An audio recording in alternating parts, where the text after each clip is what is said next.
Life is complex. Join us for the simple gifts of wisdom, love, and delight in the written word. The Song of Hiawatha by Henry Wadsworth Longfellow. Introduction. Should you ask me whence these stories, whence these legends and traditions, with the odors of the forest, with the dew and damp of meadows, with the curling smoke of wigwams, and the rushing of great rivers, with their frequent repetitions and their wild reverberations as of thunder in the mountains? I should answer, I should tell you, from the forests and the prairies, from the great lakes of the Northland, from the land of the Ojibways, from the land of the Dakotas, from the mountains, moors, and fenlands, where the heron, the shushuga, feeds among the reeds and rushes. I repeat them as I heard them from the lips of Nawadaha, the musician, the sweet singer. Should you ask where Nawadaha found these songs so wild and wayward, found these legends and traditions, I should answer, I should tell you, in the birds' nests of the forest, in the lodges of the beaver, in the hoofprints of the bison, in the eyrie of the eagle. All the wild fowl sang them to him, in the moorlands and the fenlands, in the melancholy marshes. Cheetawake the plover sang them, Mong the loon, the wild goose wawa, the blue heron, the shushuga, and the grouse, the mushkodasa. If still further you should ask me, saying, Who was Nawadaha? Tell us of this Nawadaha. I should answer your inquiries straightway in such words as follow. In the vale of Tawasentha, in the green and silent valley, by the present water courses, dwelt the singer Nawadaha. Round about the Indian village spread the meadows and the cornfields, and beyond them stood the forest, stood the groves of singing pine trees, green in summer, white in winter, ever sighing, ever singing. And the pleasant watercourses, you could trace them through the valley, by the rushing in the springtime, by the alders in the summer, by the white fog in the autumn, by the black line in the winter. And beside them dwelt the singer in the vale of Tawasentha, in the green and silent valley. There he sang of Hiawatha, sang the song of Hiawatha, sang his wondrous birth and being, how he prayed and how he fasted, how he lived and toiled and suffered, that the tribes of men might prosper, that he might advance his people. Ye who love the haunts of nature, love the sunshine of the meadow, love the shadow of the forest, love the wind among the branches, and the rain shower and the snowstorm, and the rushing of great rivers through their palisades of pine trees, and the thunder in the mountains, whose innumerable echoes flap like eagles in their eyries. Listen to these wild traditions, to this song of Hiawatha. Ye who love a nation's legends, love the ballads of a people, that like voices from afar off call to us to pause and listen, speak in tones so plain and childlike, scarcely can the ear distinguish whether they are sung or spoken. Listen to this Indian legend, to this song of Hiawatha. Ye whose hearts are fresh and simple, who have faith in God and nature, who believe that in all ages every human heart is human, that in even savage bosoms there are longings, yearnings, strivings, for the good they comprehend not, that the feeble hands and helpless, groping blindly in the darkness, touch God's right hand in that darkness, and are lifted up and strengthened. Listen to this simple story, to this song of Hiawatha. Ye who sometimes in your rambles through the green lanes of the country, where the tangled barberry bushes hang their tufts of crimson berries over stone walls gray with mosses, pause by some neglected graveyard for a while to muse and ponder on a half-effaced inscription, written with little skill of songcraft, homely phrases, but each letter full of hope and yet of heartbreak, full of all the tender pathos of the here and the hereafter. Stay and read this rude inscription. Read this song of Hiawatha. The Song of Hiawatha by Henry Wadsworth Longfellow. Part 1. The Peace Pipe. On the mountains of the prairie, on the great red pipestone quarry, Gitche Manito the mighty, he the master of life descending, on the red crags of the quarry stood erect, and called the nations, called the tribes of men together. From his footsteps flowed a river, leaped into the light of morning.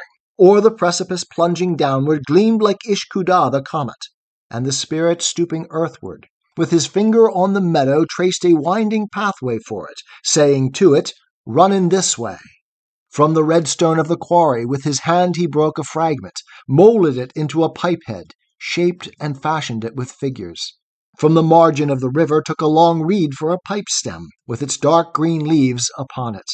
Filled the pipe with bark of willow, with the bark of the red willow, breathed upon the neighboring forest, made its great boughs chafe together till in flame they burst and kindled. And erect upon the mountains, Gitche Manito the mighty smoked the calumet, the peace pipe, as a signal to the nations. And the smoke rose slowly, slowly, through the tranquil air of morning. First a single line of darkness, then a denser bluer vapor, then a snow-white cloud unfolding, like the tree-tops of the forest, ever rising, rising, rising, till it touched the top of heaven, till it broke against the heaven, and rolled outward all around it. From the vale of Tawasentha, from the valley of Wyoming, from the groves of Tuscaloosa, from the far-off Rocky Mountains, from the northern lakes and rivers, all the tribes beheld the signal, saw the distant smoke ascending, the pukwana of the peace pipe. And the prophets of the nations said, "Behold it, the pukwana!"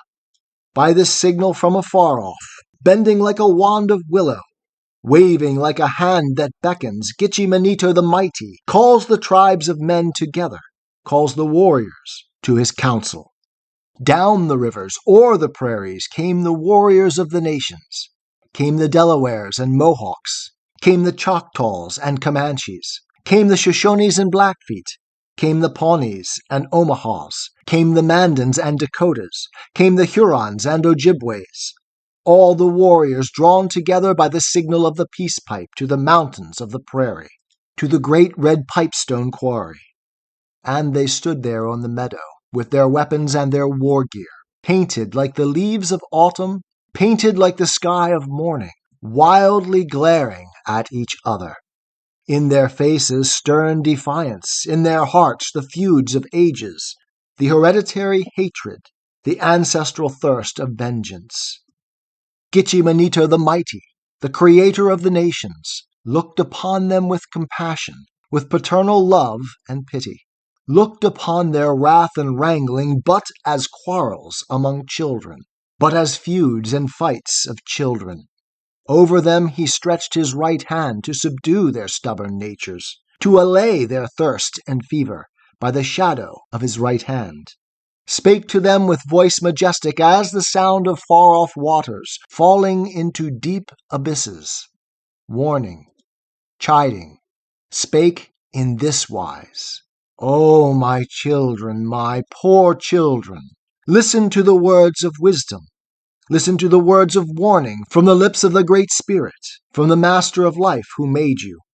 I have given you lands to hunt in. I have given you streams to fish in. I have given you bear and bison. I have given you roe and reindeer. I have given you brant and beaver, filled the marshes full of wildfowl, filled the rivers full of fishes. Why, then, are you not contented? Why, then, will you hunt each other?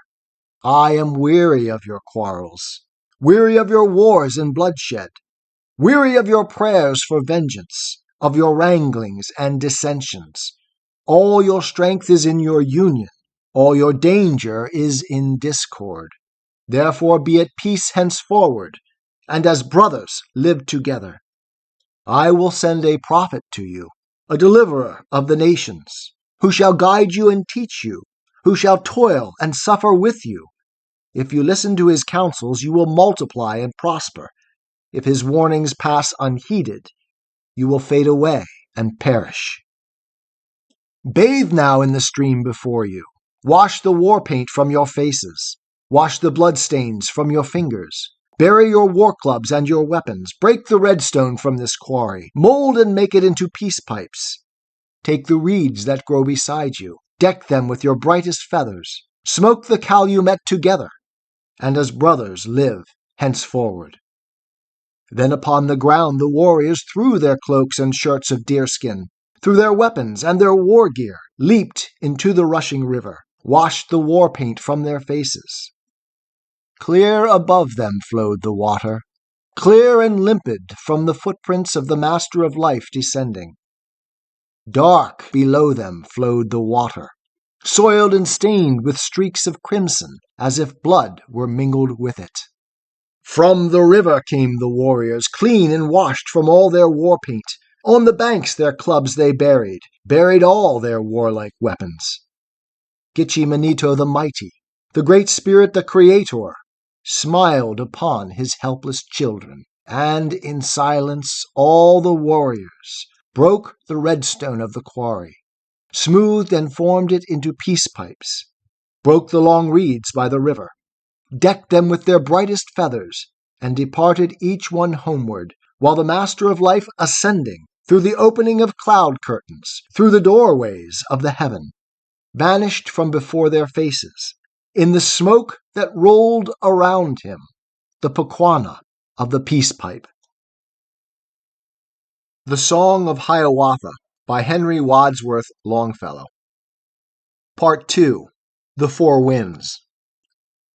"Honor be to Mudjekeewis," cried the warriors, cried the old men, when he came in triumph homeward with the sacred belt of wampum, from the regions of the north wind, from the kingdom of Wabasso, from the land of the white rabbit.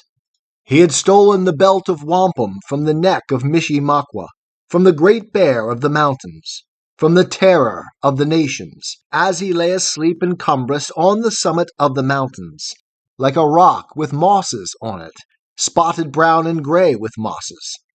Silently he stole upon him, till the red nails of the monster almost touched him, almost scared him, till the hot breath of his nostrils warmed the hands of Mudjekeewis. As he drew the belt of wampum over the round ears that heard not, over the small eyes that saw not, over the long nose and nostrils, the black muffle of the nostrils, out of which the heavy breathing warmed the hands of Mudjekeewis.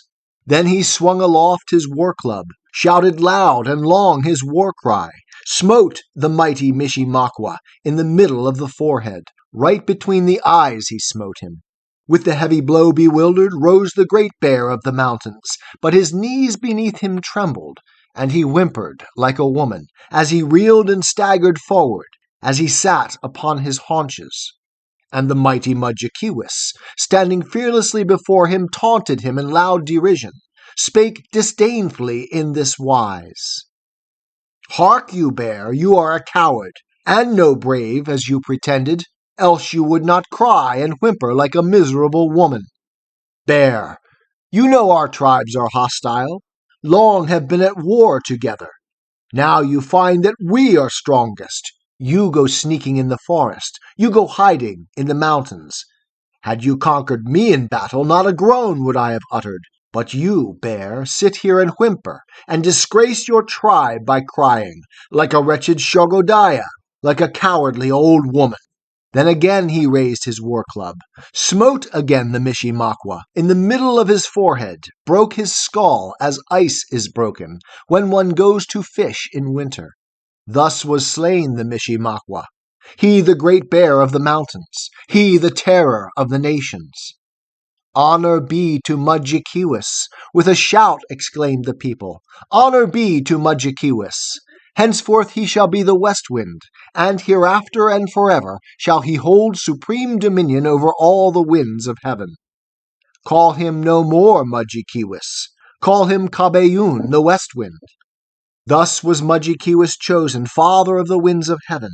For himself he kept the west wind, gave the others to his children. Unto Waboon gave the east wind, gave the south to Shawandasi, and the north wind, wild and cruel, to the fierce Kabibonaka. Young and beautiful was Waboon. He it was who brought the morning. He it was whose silver arrows chased the dark o'er hill and valley. He it was whose cheeks were painted with the brightest streaks of crimson, and whose voice awoke the village, called the deer, and called the hunter.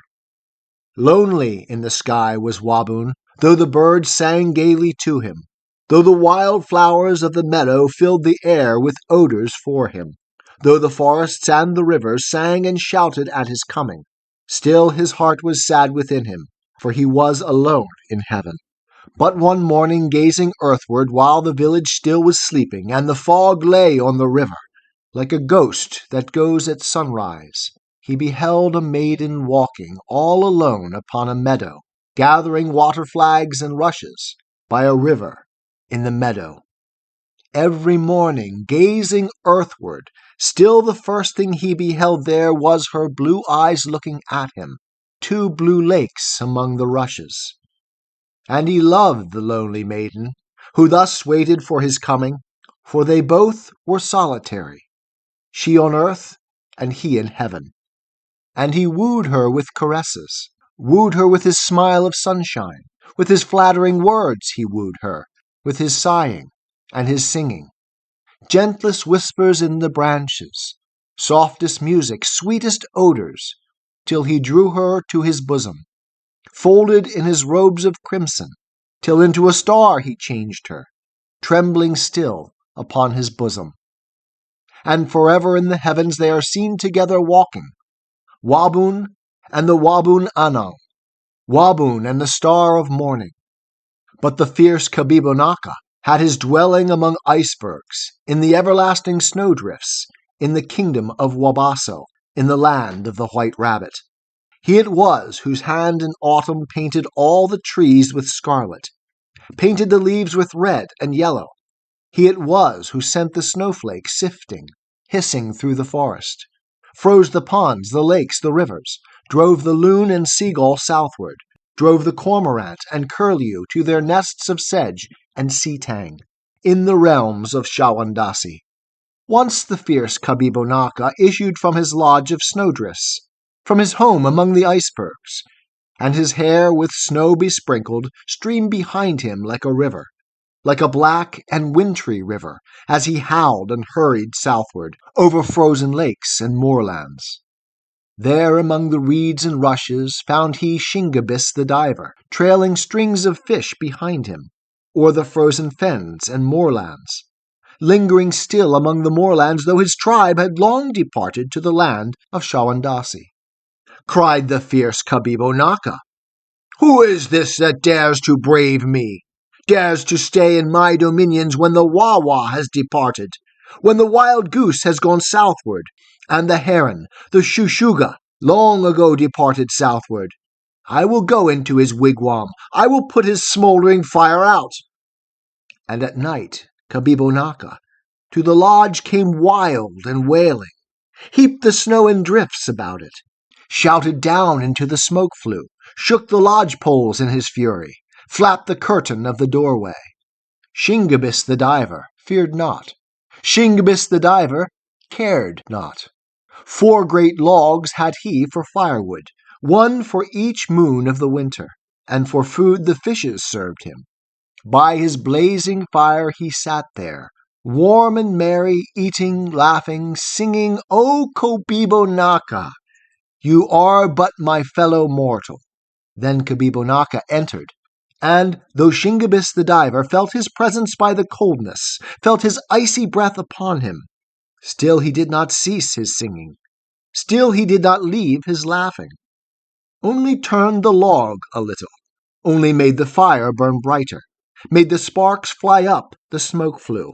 From Kabibonaka's forehead, from his snow-besprinkled tresses, drops of sweat fell fast and heavy, making dints upon the ashes, as along the eaves of lodges, as from drooping boughs of hemlock, drips the melting snow in springtime, making hollows in the snowdrifts, till at last he rose defeated, could not bear the heat and laughter, could not bear the merry singing, but rushed headlong through the doorway, stamped upon the crusted snowdrifts, stamped upon the lakes and rivers, made the snow upon them harder, made the ice upon them thicker, challenged Shingebis the diver to come forth and wrestle with him, to come forth and wrestle naked on the frozen fens and moorlands.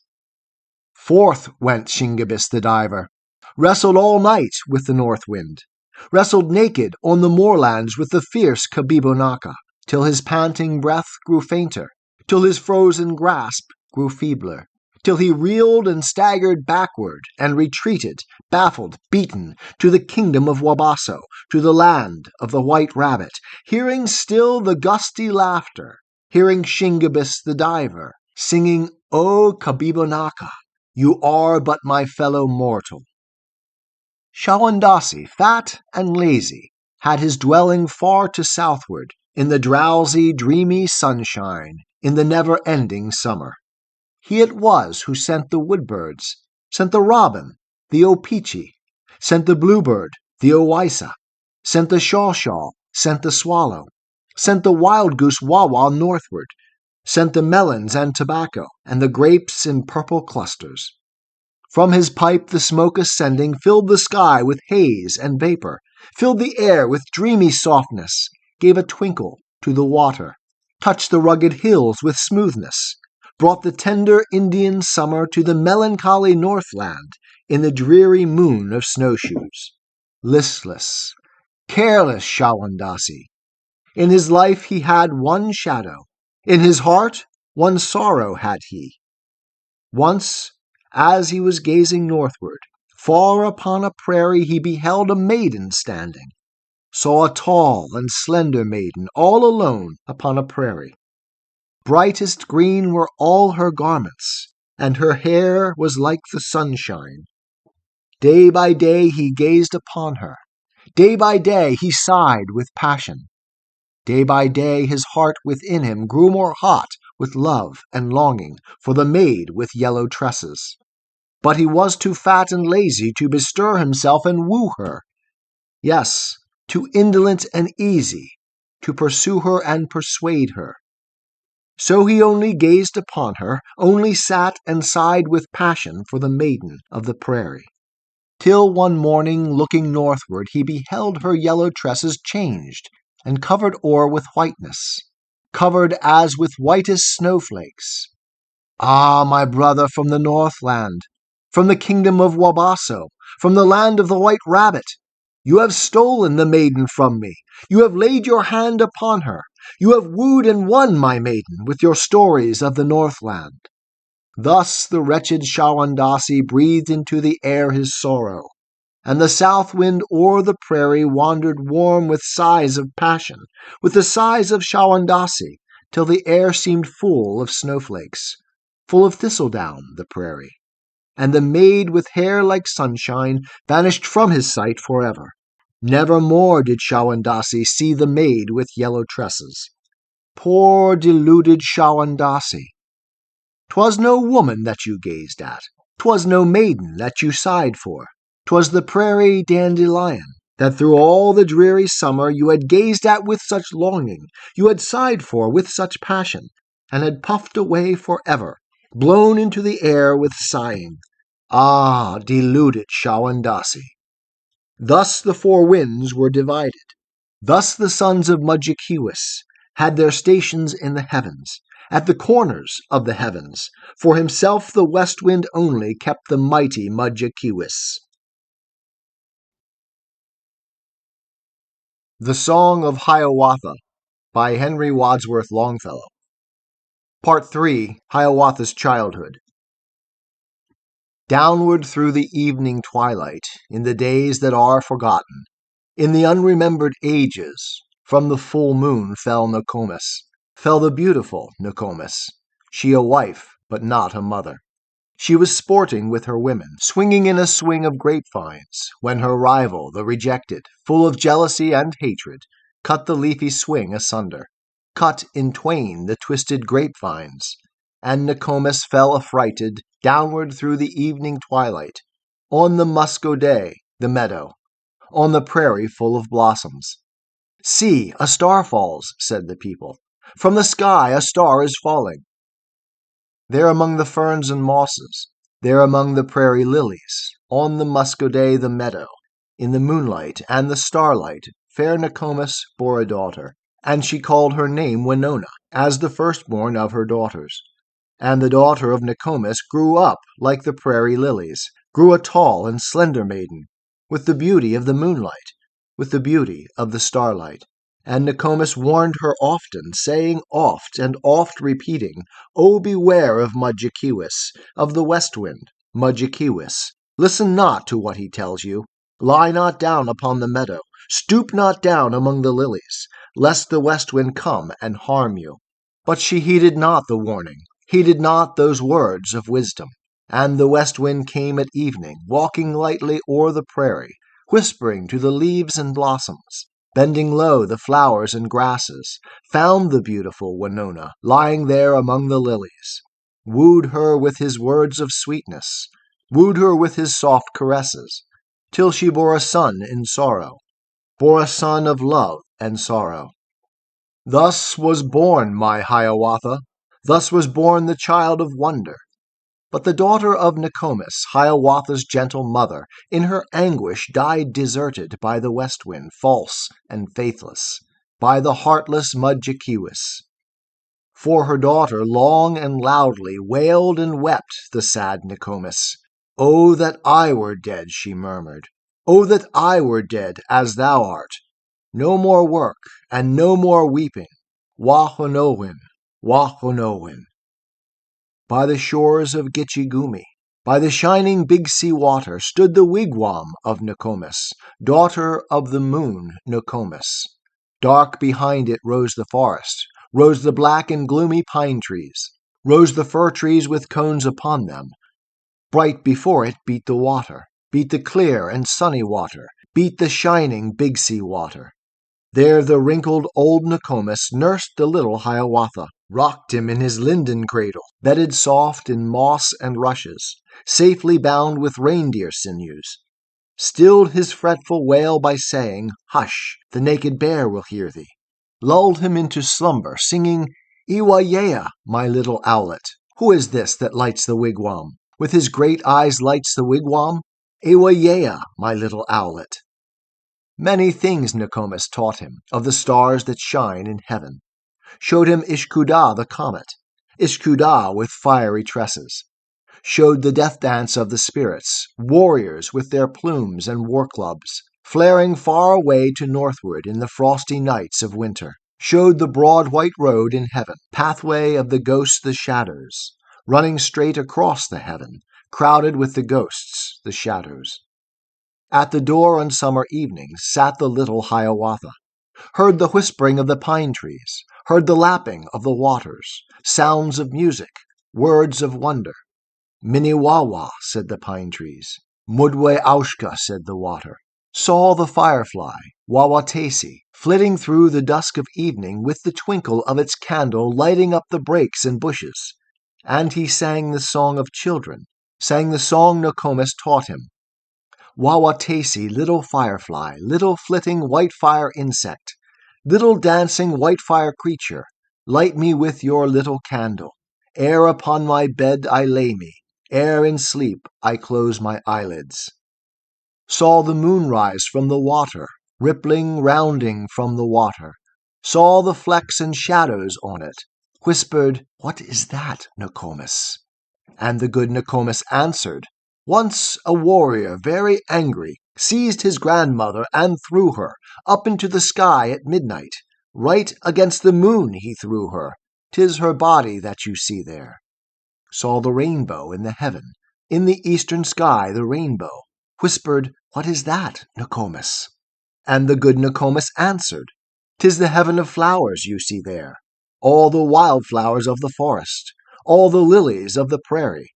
When on earth they fade and perish, blossom in that heaven above us." When he heard the owls at midnight, hooting, laughing in the forest, "What is that?" he cried in terror. "What is that?" he said, "Nokomis?" And the good Nokomis answered, "That is but the owl and owlet, talking in their native language, talking, scolding at each other." Then the little Hiawatha learned of every bird its language, learned their names and all their secrets, how they built their nests in summer, where they hid themselves in winter, talked with them whene'er he met them, called them Hiawatha's chickens. Of all beasts he learned the language, learned their names and all their secrets, how the beavers built their lodges, where the squirrels hid their acorns, how the reindeer ran so swiftly, why the rabbit was so timid, talked with them whene'er he met them, called them Hiawatha's brothers. Then Iagu, the great boaster, he the marvelous storyteller, he the traveler and the talker, he the friend of old Nokomis, made a bow for Hiawatha. From a branch of ash he made it, from an oak bough made the arrows, tipped with flint and winged with feathers, and the cord he made of deerskin. Then he said to Hiawatha, "Go, my son, into the forest, where the red deer herd together. Kill for us a famous roebuck, kill for us a deer with antlers." Forth into the forest straightway, all alone walked Hiawatha, proudly with his bow and arrows. And the birds sang round him, o'er him, "Do not shoot us, Hiawatha." Sang the robin, the opachi. Sang the bluebird, the owaissa. "Do not shoot us, Hiawatha." Up the oak tree close beside him sprang the squirrel, Ajidomo.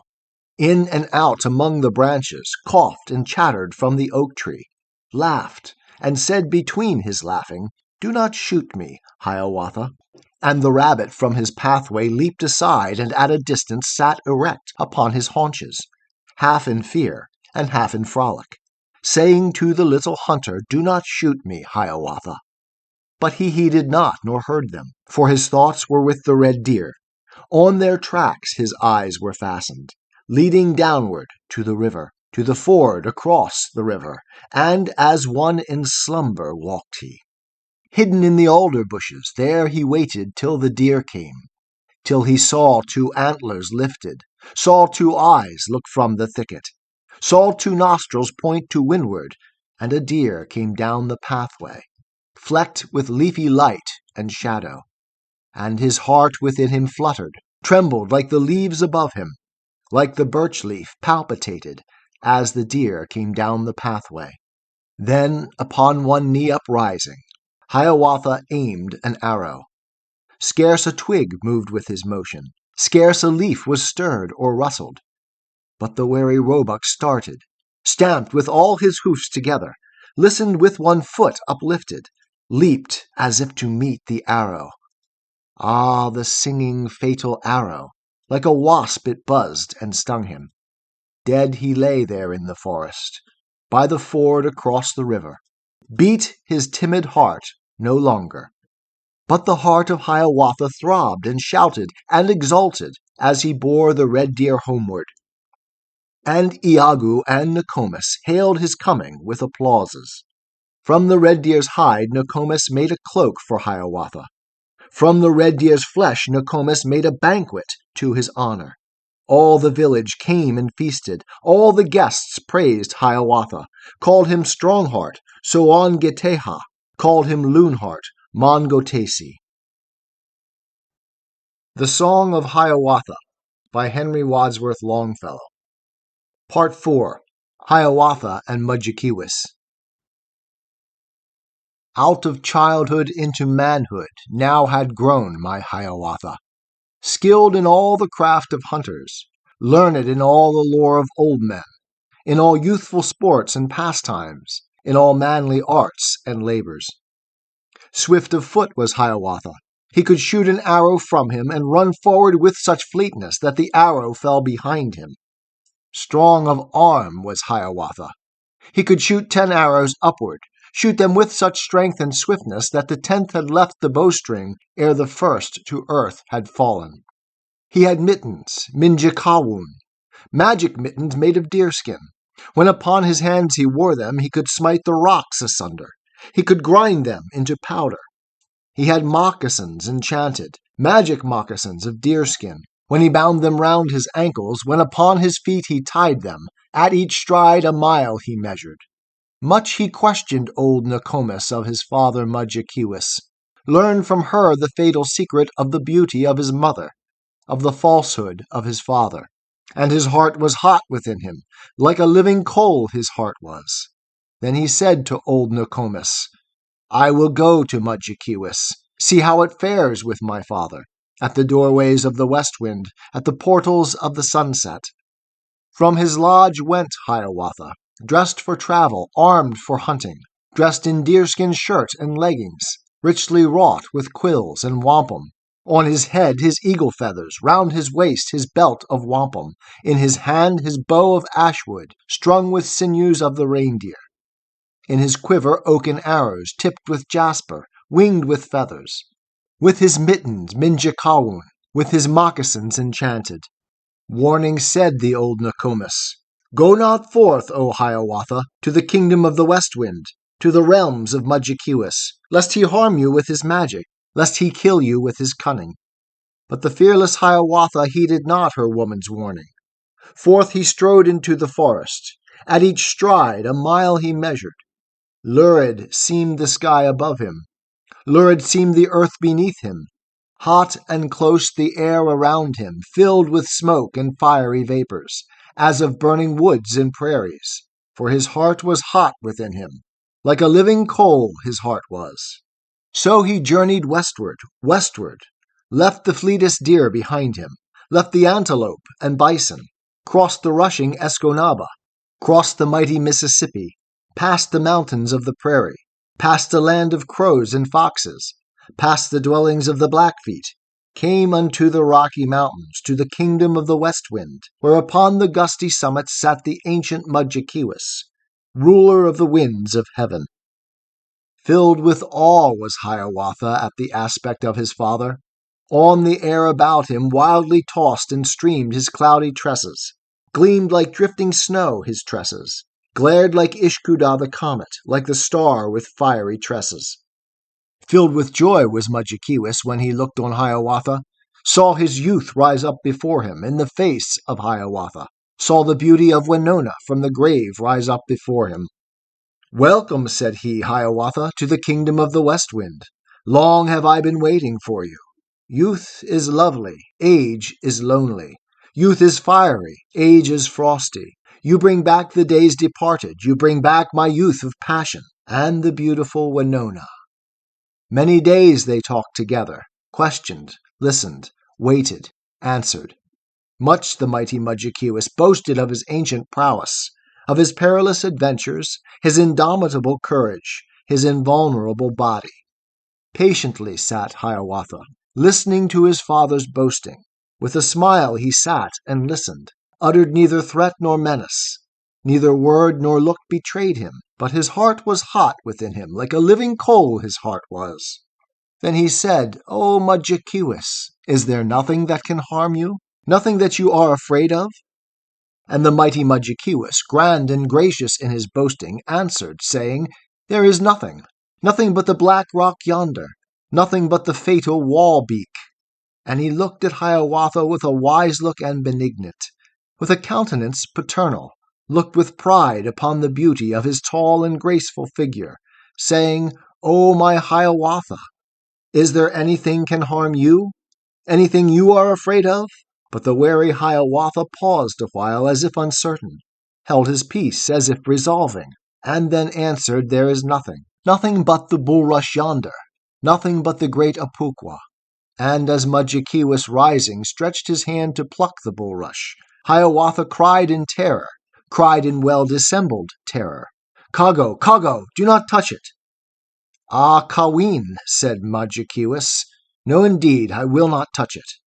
Then they talked of other matters, first of Hiawatha's brothers, first of Waboon of the east wind, of the south wind Shawandasi, of the north Kabibonaka, then of Hiawatha's mother, of the beautiful Winona, of her birth upon the meadow, of her death, as old Nokomis had remembered and related. And he cried, "O Mudjekeewis, it was you who killed Winona, took her young life and her beauty, broke the lily of the prairie, trampled it beneath your footsteps. You confess it, you confess it." And the mighty Mudjekeewis tossed upon the wind his tresses, bowed his hoary head in anguish, with a silent nod assented. Then up started Hiawatha, and with threatening look and gesture laid his hand upon the black rock, on the fatal Wabeak laid it. With his mittens Minjekawun rent the jutting crag asunder, smote and crushed it into fragments, hurled them madly at his father, the remorseful Mudjekeewis. for his heart was hot within him, like a living coal his heart was. But the ruler of the west wind blew the fragments backward from him, with the breathing of his nostrils, with the tempest of his anger, blew them back at his assailant. Seized the bulrush, the apuqua, dragged it with its roots and fibers from the margin of the meadow, from its ooze the giant bulrush. Long and loud laughed Hiawatha. Then began the deadly conflict, hand to hand among the mountains. From his eyrie screamed the eagle. The Kaneu, the great war eagle, sat upon the crags around them, wheeling flapped his wings above them. Like a tall tree in the tempest, bent and lashed the giant bulrush, and in masses huge and heavy crashing fell the fatal wawbeak, till the earth shook with the tumult and confusion of the battle, and the air was full of shoutings, and the thunder of the mountains, starting, answered, Bame wawa. Back retreated Mudjekeewis, rushing westward o'er the mountains, stumbling westward down the mountains. 3 whole days retreated fighting, still pursued by Hiawatha, to the doorways of the west wind, to the portals of the sunset, to the earth's remotest border, where into the empty spaces sinks the sun, as a flamingo drops into her nest at nightfall in the melancholy marshes. "Hold!" at length cried Mudjekeewis. "Hold, my son, my Hiawatha! 'Tis impossible to kill me, for you cannot kill the immortal. I have put you to this trial, but to know and prove your courage. Now receive the prize of valor. Go back to your home and people. Live among them, toil among them, cleanse the earth from all that harms it. Clear the fishing grounds and rivers, slay all monsters and magicians, all the wendigos, the giants, all the serpents and kennebeeks, as I slew the Mishimakwa, slew the great bear of the mountains. And at last, when death draws near you, when the awful eyes of Pauguk glare upon you in the darkness, I will share my kingdom with you. Ruler shall you be thenceforward of the northwest wind, Keewaydin. Thus was fought that famous battle in the dreadful days of Shasha, in the days long since departed, in the kingdom of the west wind. Still the hunter sees its traces scattered far o'er hill and valley, sees the giant bulrush growing by the ponds and water courses, sees the masses of the wawbeak lying still in every valley. Homeward now went Hiawatha. Pleasant was the landscape round him, pleasant was the air above him, for the bitterness of anger had departed wholly from him, from his brain the thought of vengeance, from his heart the burning fever. Only once his pace he slackened. Only once he paused or halted. Paused to purchase heads of arrows of the ancient arrow maker, in the land of the Dakotas, where the falls of Minnehaha flash and gleam among the oak trees, laugh and leap into the valley. There the ancient arrow maker made his arrowheads of sandstone, arrowheads of chalcedony, arrowheads of flint and jasper, smoothed and sharpened at the edges, hard and polished, keen and costly. With him dwelt his dark-eyed daughter, wayward as the Minnehaha, with her moods of shade and sunshine, eyes that smiled and frowned alternate, feet as rapid as the river, tresses flowing like the water, and as musical a laughter. And he named her from the river, from the waterfall he named her, Minnehaha, laughing water. Was it then for heads of arrows, arrowheads of chalcedony, arrowheads of flint and jasper, that my Hiawatha halted in the land of the Dakotas? Was it not to see the maiden, see the face of laughing water, peeping from behind the curtain, hear the rustling of her garments from behind the waving curtain, as one sees the Minnehaha gleaming, glancing through the branches, as one hears the laughing water from behind its screen of branches? Who shall say what thoughts and visions fill the fiery brains of young men? Who shall say what dreams of beauty filled the heart of Hiawatha? All he told to old Nokomis when he reached the lodge at sunset was the meeting with his father, was his fight with Mudjekeewis. Not a word, he said, of arrows, not a word of laughing water. The Song of Hiawatha by Henry Wadsworth Longfellow. Part 5. Hiawatha's Fasting. You shall hear how Hiawatha prayed and fasted in the forest, not for greater skill in hunting, not for greater craft in fishing, not for triumphs in the battle, and renown among the warriors, but for profit of the people, for advantage of the nations. First he built a lodge for fasting, built a wigwam in the forest, by the shining Big Sea water, in the blithe and pleasant springtime. In the moon of leaves he built it, and, with dreams and visions many, 7 whole days and nights he fasted. On the first day of his fasting, through the leafy woods he wandered, saw the deer start from the thicket, saw the rabbit in his burrow, heard the pheasant, Benna, drumming, heard the squirrel, Ajidomo, rattling in his hoard of acorns, saw the pigeon, the omeme, building nests among the pine trees, and in flocks the wild goose, Wawa, flying to the fenlands northward, whirring, wailing far above him. "Master of life," he cried, desponding, "must our lives depend on these things?" On the next day of his fasting by the river's brink he wandered, through the muscodé, the meadow, saw the wild rice, Manomani, saw the blueberry, Minaga, and the strawberry, Odamin, and the gooseberry, Shabomin, and the grapevine, the Bemagut, trailing o'er the alder branches, filling all the air with fragrance. "Master of life," he cried, desponding, "must our lives depend on these things?" On the third day of his fasting by the lake he sat and pondered, by the still, transparent water, saw the sturgeon, Nama, leaping, scattering drops like beads of wampum, saw the yellow perch, the sawa, like a sunbeam in the water, saw the pike, the maskanaza, and the herring, okahawis, and the shogashi, the crawfish. "Master of life," he cried, desponding, "must our lives depend on these things?" On the fourth day of his fasting, in his lodge he lay exhausted, from his couch of leaves and branches, gazing with half-open eyelids, full of shadowy dreams and visions, on the dizzy swimming landscape, on the gleaming of the water, on the splendor of the sunset. And he saw a youth approaching, dressed in garments green and yellow, coming through the purple twilight, through the splendor of the sunset. Plumes of green bent o'er his forehead, and his hair was soft and golden. Standing at the open doorway, long he looked at Hiawatha, looked with pity and compassion on his wasted form and features, and, in accents like the sighing of the south wind in the tree-tops, said he, "O my Hiawatha, all your prayers are heard in heaven, for you pray not like the others, not for greater skill in hunting, not for greater craft in fishing, not for triumph in the battle, nor renown among the warriors, but for profit of the people, for advantage of the nations. From the Master of Life descending, I, the friend of man, Mundaman, come to warn you and instruct you, how by struggle and by labor you shall gain what you have prayed for. Rise up from your bed of branches, rise, O youth, and wrestle with me."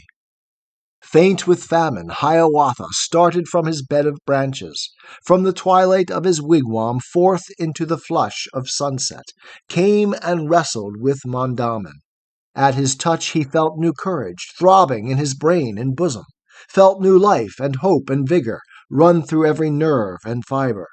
So they wrestled there together in the glory of the sunset, and the more they strove and struggled, stronger still grew Hiawatha, till the darkness fell around them, and the heron, the shushuga, from her nest among the pine trees, gave a cry of lamentation, gave a scream of pain and famine. "'Tis enough," then said Mundaman, smiling upon Hiawatha. "But tomorrow, when the sun sets, I will come again to try you." And he vanished, and was seen not, whether sinking as the rain sinks, whether rising as the mists rise. Hiawatha saw not, knew not, only saw that he had vanished, leaving him alone and fainting, with the misty lake below him, and the reeling stars above him. On the morrow and the next day, when the sun through heaven descending, like a red and burning cinder from the hearth of the Great Spirit, fell into the western waters, came Mondamin for the trial, for the strife with Hiawatha. Came as silent as the dew comes, from the empty air appearing, into empty air returning, taking shape when earth it touches, but invisible to all men in its coming and its going. Thrice they wrestled there together in the glory of the sunset, till the darkness fell around them, till the heron, the shushuga, from her nest among the pine trees, uttered her loud cry of famine, and Mondamin paused to listen. Tall and beautiful he stood there, in his garments green and yellow. To and fro his plumes above him waved and nodded with his breathing, and the sweat of the encounter stood like drops of dew upon him. And he cried, "O Hiawatha, bravely have you wrestled with me, thrice have wrestled stoutly with me, and the Master of Life who sees us, he will give you the triumph." Then he smiled and said, "Tomorrow is the last day of your conflict, is the last day of your fasting. You will conquer and o'ercome me. Make a bed for me to lie in, where the rain may fall upon me, where the sun may come and warm me. Strip these garments green and yellow. Strip this nodding plumage from me. Lay me in the earth, and make it soft and loose and light above me. Let no hand disturb my slumber. Let no weed nor worm molest me. Let not Kagagi the raven come to haunt me and molest me. Only come yourself to watch me till I wake and start and quicken, till I leap into the sunshine." And thus saying he departed. Peacefully slept Hiawatha, but he heard the Wawana Isa, heard the whippoorwill complaining, perched upon his lonely wigwam, heard the rushing Sibowisha, heard the rivulet rippling near him, talking to the darksome forest, heard the sighing of the branches as they lifted and subsided at the passing of the night wind, heard them as one hears in slumber far-off murmurs, dreamy whispers. Peacefully slept Hiawatha.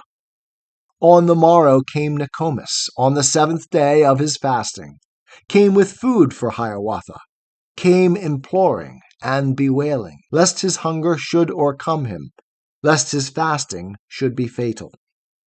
But he tasted not and touched not, only said to her, "Nokomis, wait until the sun is setting, till the darkness falls around us, till the heron, the shushuga, crying from the desolate marshes, tells us that the day is ended." Homeward weeping went Nokomis, sorrowing for her Hiawatha, fearing lest his strength should fail him, lest his fasting should be fatal. He meanwhile sat weary waiting for the coming of Mondamin, till the shadows, pointing eastward, lengthened over field and forest, till the sun dropped from the heaven, floating on the waters westward, as a red leaf in the autumn falls and floats upon the water, falls and sinks into its bosom. And behold, the young Mondamin, with his soft and shining tresses, with his garments green and yellow, with his long and glossy plumage, stood and beckoned at the doorway. And as one in slumber walking, pale and haggard, but undaunted, from the wigwam Hiawatha came and wrestled with Mondamin. Round about him spun the landscape, sky and forest reeled together, and his strong heart leaped within him, as the sturgeon leaps and struggles in a net to break its meshes. Like a ring of fire around him blazed and flared the red horizon, and 100 suns seemed looking at the combat of the wrestlers. Suddenly upon the greensward all alone stood Hiawatha, panting with his wild exertion, palpitating with the struggle.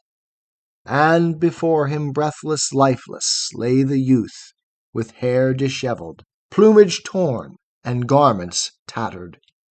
Dead he lay there in the sunset, and victorious Hiawatha made the grave as he commanded, stripped the garments from Mondamin, stripped his tattered plumage from him, laid him in the earth, and made it soft and loose and light above him. And the heron, the shushuga, from the melancholy moorlands gave a cry of lamentation, gave a cry of pain and anguish. Homeward then went Hiawatha to the lodge of old Nokomis, and the 7 days of his fasting were accomplished and completed. But the place was not forgotten where he wrestled with Mondamin, nor forgotten nor neglected was the grave where lay Mondamin, sleeping in the rain and sunshine, where his scattered plumes and garments faded in the rain and sunshine. Day by day did Hiawatha go to wait and watch beside it, kept the dark mold soft above it, kept it clean from weeds and insects, drove away with scoffs and shoutings Kagagi, the king of ravens, till at length a small green feather from the earth shot slowly upward, then another, and before the summer ended stood the maize in all its beauty, with its shining robes about it, and its long, soft yellow tresses. And in rapture Hiawatha cried aloud, "It is Mondamin! Yes, the friend of man, Mondamin!" Then he called to old Nokomis and Iagu, the great boaster, showed them where the maize was growing, told them of his wondrous vision, of his wrestling and his triumph, of this new gift to the nations, which should be their food forever.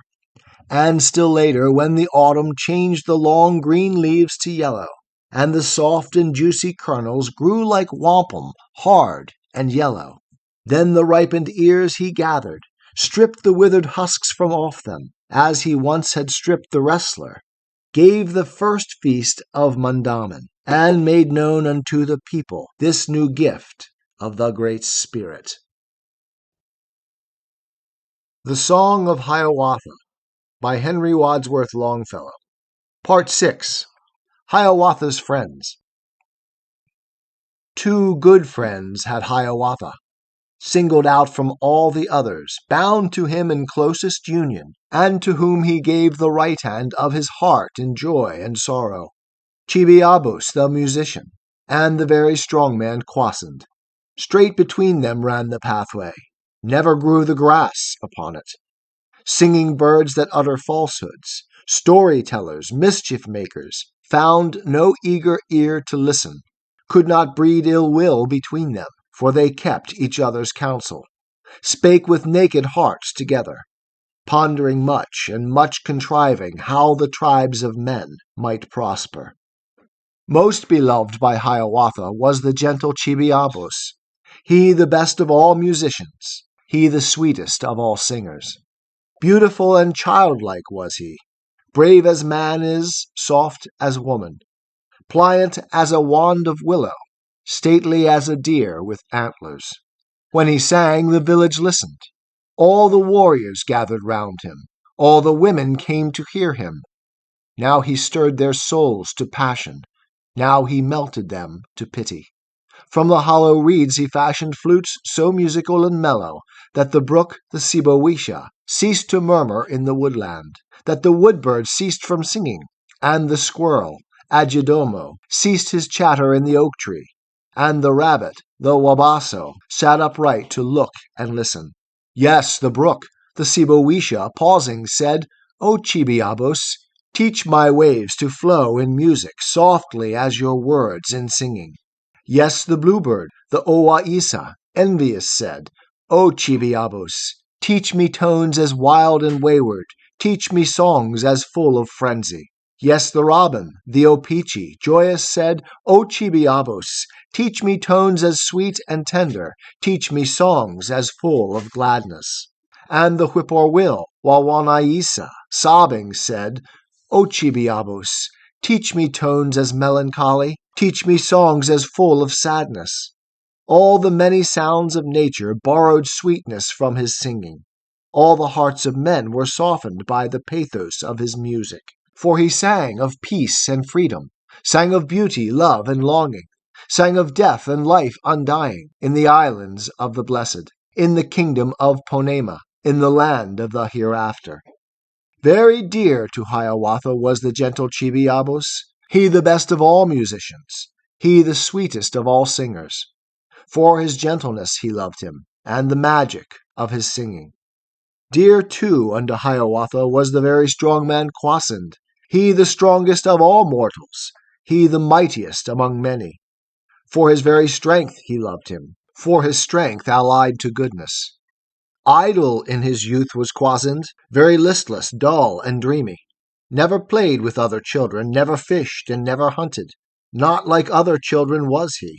But they saw that much he fasted, much his manito entreated, much besought his guardian spirit. Lazy Kwasind, said his mother, in my work you never help me. In the summer you are roaming idly in the fields and forests.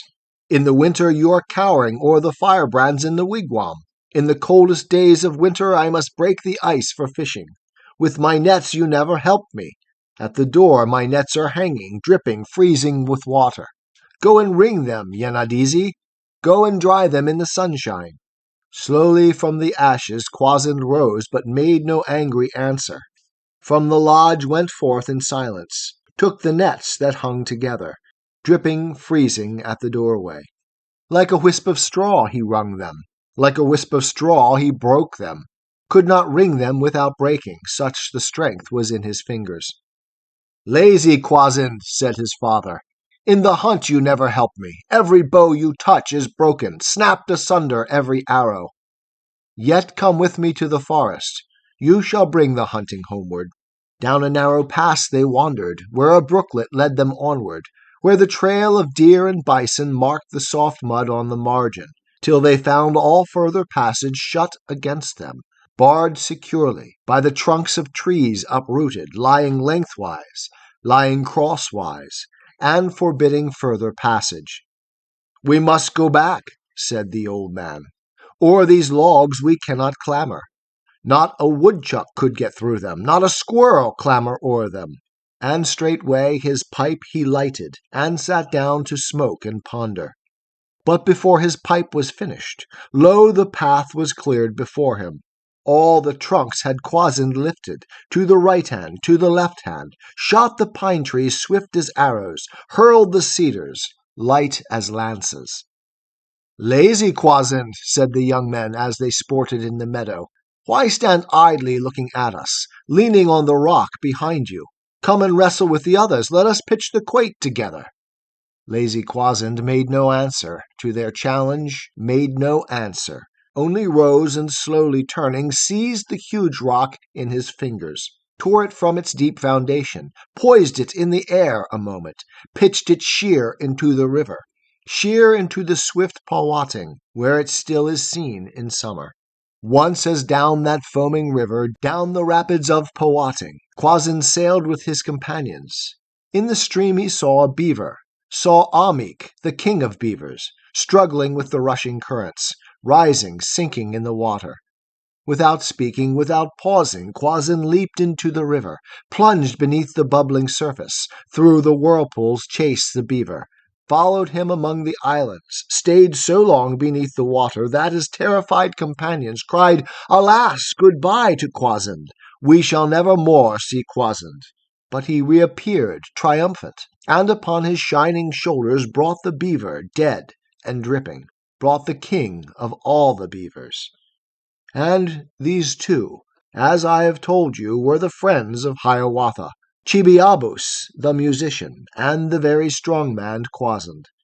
Long they lived in peace together, spake with naked hearts together, pondering much and much contriving how the tribes of men might prosper. The Song of Hiawatha by Henry Wadsworth Longfellow. Part 7, Hiawatha's Sailing.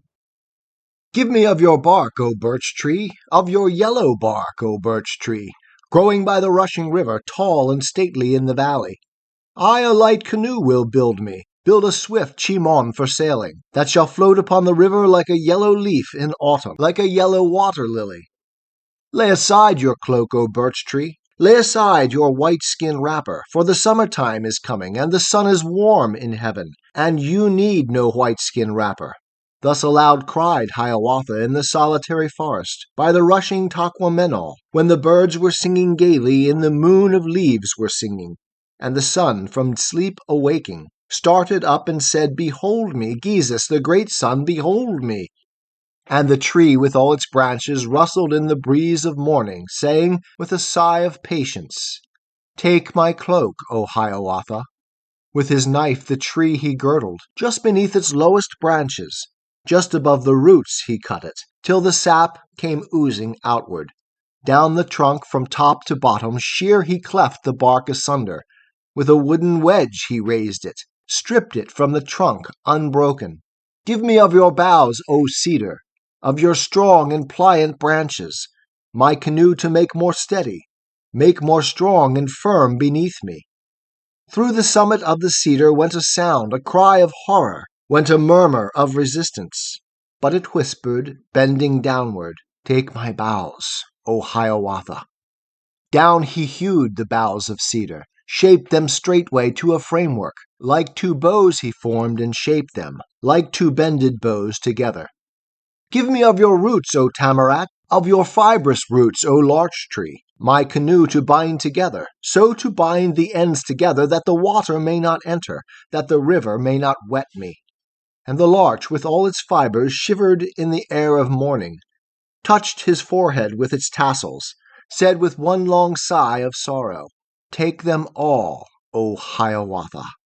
From the earth he tore the fibers, tore the tough roots of the larch tree, closely sewed the bark together, bound it closely to the framework. Give me of your balm, O fir tree, of your balsam and your resin, so to close the seams together that the water may not enter, that the river may not wet me. And the fir tree, tall and somber, sobbed through all its robes of darkness, rattled like a shore with pebbles, answered wailing, answered weeping, Take my balm, O Hiawatha.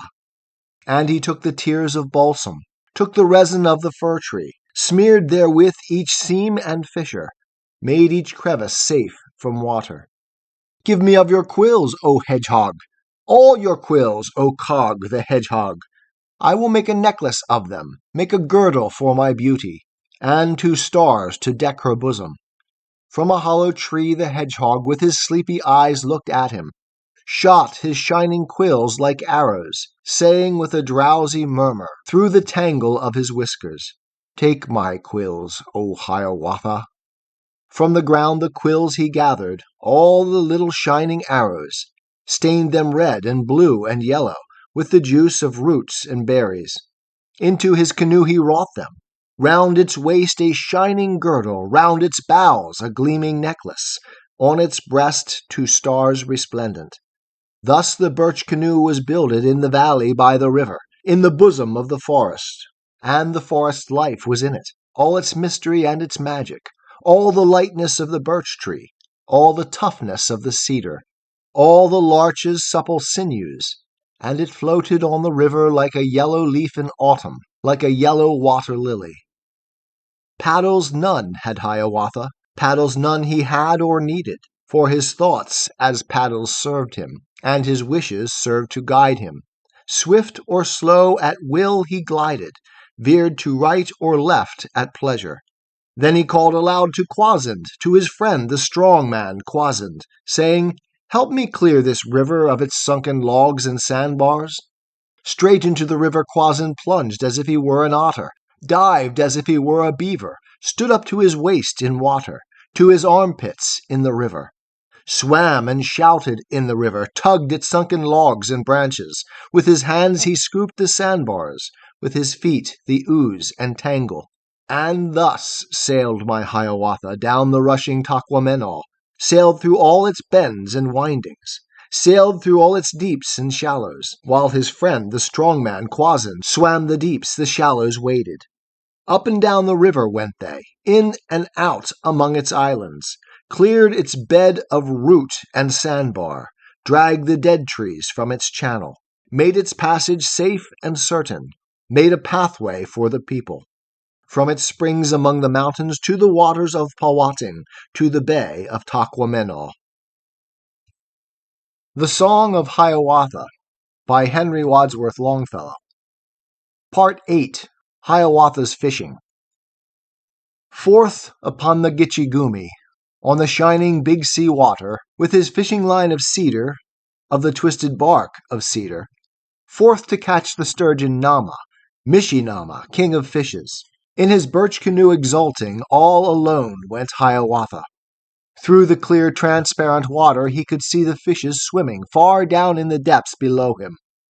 See the yellow perch, the sahwa, like a sunbeam in the water. See the shogashi, the crawfish, like a spider on the bottom, on the white and sandy bottom. At the stern sat Hiawatha with his fishing line of cedar. In his plumes the breeze of morning played as in the hemlock branches. On the boughs with tail erected sat the squirrel Ajidomo. In his fur the breeze of morning played as in the prairie grasses. On the white sand of the bottom lay the monster Mishinama, lay the sturgeon, king of fishes. Through his gills he breathed the water. With his fins he fanned and winnowed. With his tail he swept the sand floor. There he lay in all his armor, on each side a shield to guard him. Plates of bone upon his forehead, down his sides and back and shoulders, plates of bone with spines projecting. Painted was he with his war paints, stripes of yellow, red, and azure, spots of brown and spots of sable. And he lay there on the bottom, fanning with his fins of purple, as above him Hiawatha in his birch canoe came sailing, with his fishing line of cedar. "Take my bait!" cried Hiawatha, down into the depths beneath him. "Take my bait, O sturgeon Nama! Come up from below the water. Let us see which is the stronger." And he dropped his line of cedar through the clear, transparent water, waited vainly for an answer, long sat waiting for an answer, and repeating loud and louder, "Take my bait, O king of fishes!" Quiet lay the sturgeon Nama, fanning slowly in the water, looking up at Hiawatha, listening to his call and clamor, his unnecessary tumult, till he wearied of the shouting. And he said to the kanosa, to the pike, the mashkanosa, "Take the bait of this rude fellow. Break the line of Hiawatha." In his fingers Hiawatha felt the loose line jerk and tighten. As he drew it in, it tugged so that the birch canoe stood endwise, like a birch log in the water, with the squirrel Ajidomo perched and frisking on the summit. Full of scorn was Hiawatha when he saw the fish rise upward, saw the pike, the mashkanosa, coming nearer, nearer to him. And he shouted through the water, "Isa, Isa, shame upon you! You are but the pike, Kanosa. You are not the fish I wanted. You are not the king of fishes." Reeling downward to the bottom sank the pike in great confusion, and the mighty sturgeon Nama said to Ugudwash, the sunfish, to the bream with scales of crimson, "Take the bait of this great boaster. Break the line of Hiawatha." Slowly upward, wavering, gleaming, rose the Ugudwash, the sunfish, seized the line of Hiawatha, swung with all his weight upon it, made a whirlpool in the water, whirled the birch canoe in circles, round and round in gurgling eddies, till the circles in the water reached the far-off sandy beaches, till the water flags and rushes nodded on the distant margins. But when Hiawatha saw him slowly rising through the water, lifting up his disk refulgent, loud he shouted in derision, "Isa, Isa, shame upon you! You are Ugudwash, the sunfish. You are not the fish I wanted. You are not the king of fishes." Slowly downward, wavering, gleaming, sank the Ugudwash, the sunfish. And again the sturgeon Nama heard the shout of Hiawatha, heard his challenge of defiance, the unnecessary tumult ringing far across the water.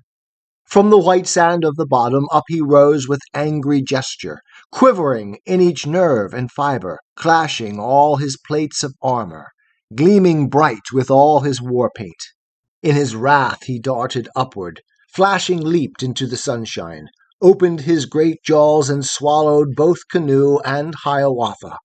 Down into that darksome cavern plunged the headlong Hiawatha, as a log on some black river shoots and plunges down the rapids, found himself in utter darkness, groped about in helpless wonder, till he felt a great heart beating, throbbing in that utter darkness. And he smote it in his anger, with his fist the heart of Nama, felt the mighty king of fishes shudder through each nerve and fiber, heard the water gurgle round him as he leaped and staggered through it, sick at heart and faint and weary. Crosswise then did Hiawatha drag his birch canoe for safety, lest from out the jaws of Nama, in the turmoil and confusion, forth he might be hurled and perish. and the squirrel, Ajedomo, frisked and chatted very gaily, toiled and tugged with Hiawatha till the labor was completed. Then said Hiawatha to him, "O my little friend the squirrel, bravely have you toiled to help me. Take the thanks of Hiawatha, and the name which now he gives you. For hereafter and forever boys shall call you Ajedomo, tail in the air the boys shall call you." And again the sturgeon Nama gasped and quivered in the water, then was still and drifted landward till he grated on the pebbles, till the listening Hiawatha heard him grate upon the margin, felt him strand upon the pebbles, knew that Nama, king of fishes, lay there dead upon the margin. Then he heard a clang and flapping, as of many wings assembling, heard a screaming and confusion, as of birds of prey contending, saw a gleam of light above him, shining through the ribs of Nama, saw the glittering eyes of seagulls, of Kaoshk, the seagulls, peering, gazing at him through the opening, heard them saying to each other, "'Tis our brother Hiawatha." And he shouted from below them, cried exulting from the caverns, "O ye seagulls, O my brothers, I have slain the sturgeon Nama.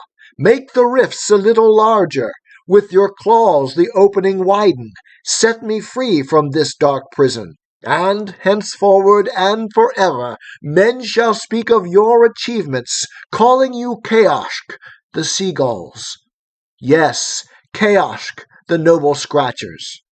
And the wild and clamorous seagulls toiled with beak and claws together, made the rifts and openings wider in the mighty ribs of Nama.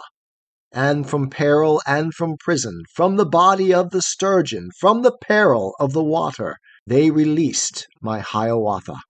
He was standing near his wigwam, on the margin of the water, and he called to old Nokomis, called and beckoned to Nokomis, pointed to the sturgeon Nama, lying lifeless on the pebbles, with the seagulls feeding on him.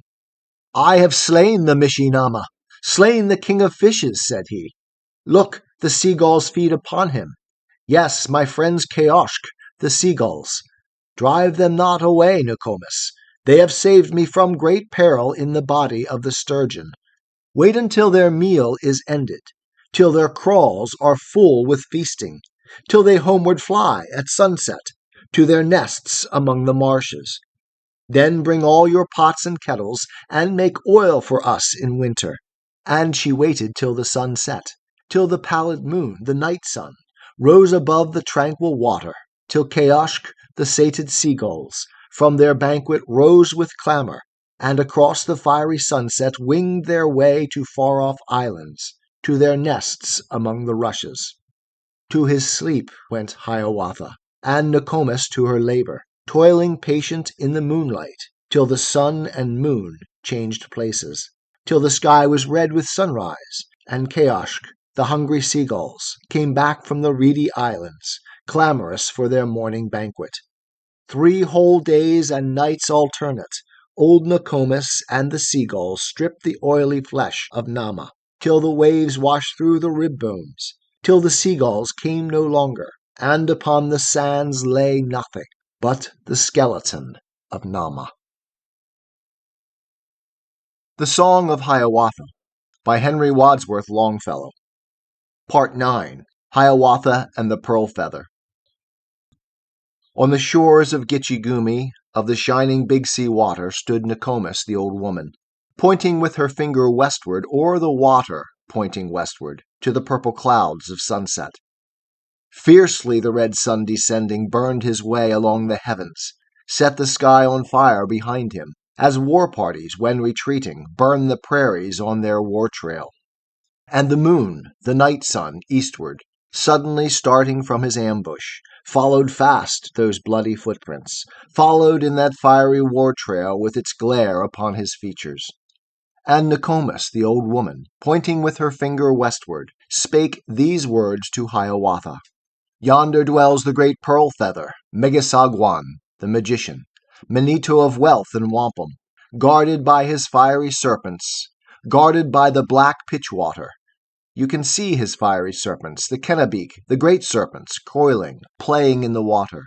You can see the black pitch water stretching far away beyond them to the purple clouds of sunset. He it was who slew my father by his wicked wiles and cunning, when he came from the moon descended, when he came on earth to seek me.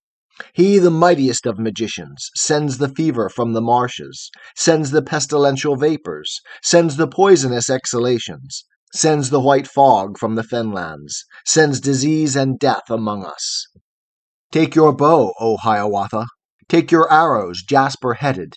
Take your war club, Pugawagon, and your mittens, Minjikawun, and your birch canoe for sailing, and the oil of Mishinama, so to smear its sides that swiftly you may pass the black pitchwater. Slay this merciless magician. Save the people from the fever that he breathes across the fenlands, and avenge my father's murder. Straightway then my Hiawatha armed himself with all his war gear, launched his birch canoe for sailing. With his palm its sides he patted, said with glee, Chimon, my darling, O my birch canoe, leap forward, where you see the fiery serpents, where you see the black pitch water. Forward leaped Chimon, exulting, and the noble Hiawatha sang his war song wild and woeful. And above him the war eagle, the Kenau, the great war eagle, master of all fowls with feathers, screamed and hurtled through the heavens. Soon he reached the fiery serpents, the Kennebeak, the great serpents, lying huge upon the water, sparkling, rippling in the water, lying coiled across the passage, with their blazing crests uplifted, breathing fiery fogs and vapors, so that none could pass beyond them. But the fearless Hiawatha cried aloud, and spake in this wise, Let me pass my way, Kennebeak, let me go upon my journey. And they answered, hissing fiercely, with their fiery breath made answer, Back, go back, O Shogodaya, back to old Nokomis, faint heart. Then the angry Hiawatha raised his mighty bow of ash tree, seized his arrows, jasper-headed, shot them fast among the serpents. Every twanging of the bowstring was a war cry and a death cry. Every whizzing of an arrow was a death song of Kennebeak. Weltering in the bloody water, dead lay all the fiery serpents, and among them Hiawatha harmless sailed and cried exulting, Onward, O Chimon, my darling, onward to the black pitch water. Then he took the oil of Nama, and the bows and sides anointed, smeared them well with oil, that swiftly he might pass the black pitch water. All night long he sailed upon it, sailed upon that sluggish water, covered with its mold of ages, black with rotting water rushes, rank with flags and leaves of lilies, stagnant, lifeless, dreary, dismal, lighted by the shimmering moonlight, and by will-o'-the-wisps illumined, fires by ghosts of dead men kindled in their weary night encampments. All the air was white with moonlight, all the water black with shadow, and around him the Sugima, the mosquito, sang his war song, and the fireflies, Wawatesi, waved their torches to mislead him, and the bullfrog, the Dahinda, thrust his head into the moonlight, fixed his yellow eyes upon him, sobbed and sank beneath the surface, and anon 1,000 whistles answered over all the fenlands, and the heron, the shushuga, far off on the reedy margin, heralded the hero's coming. Westward thus fared Hiawatha, toward the realm of Megasagwan, toward the land of the pearl feather, till the level moon stared at him. In his face stared pale and haggard, till the sun was hot behind him, till it burned upon his shoulders.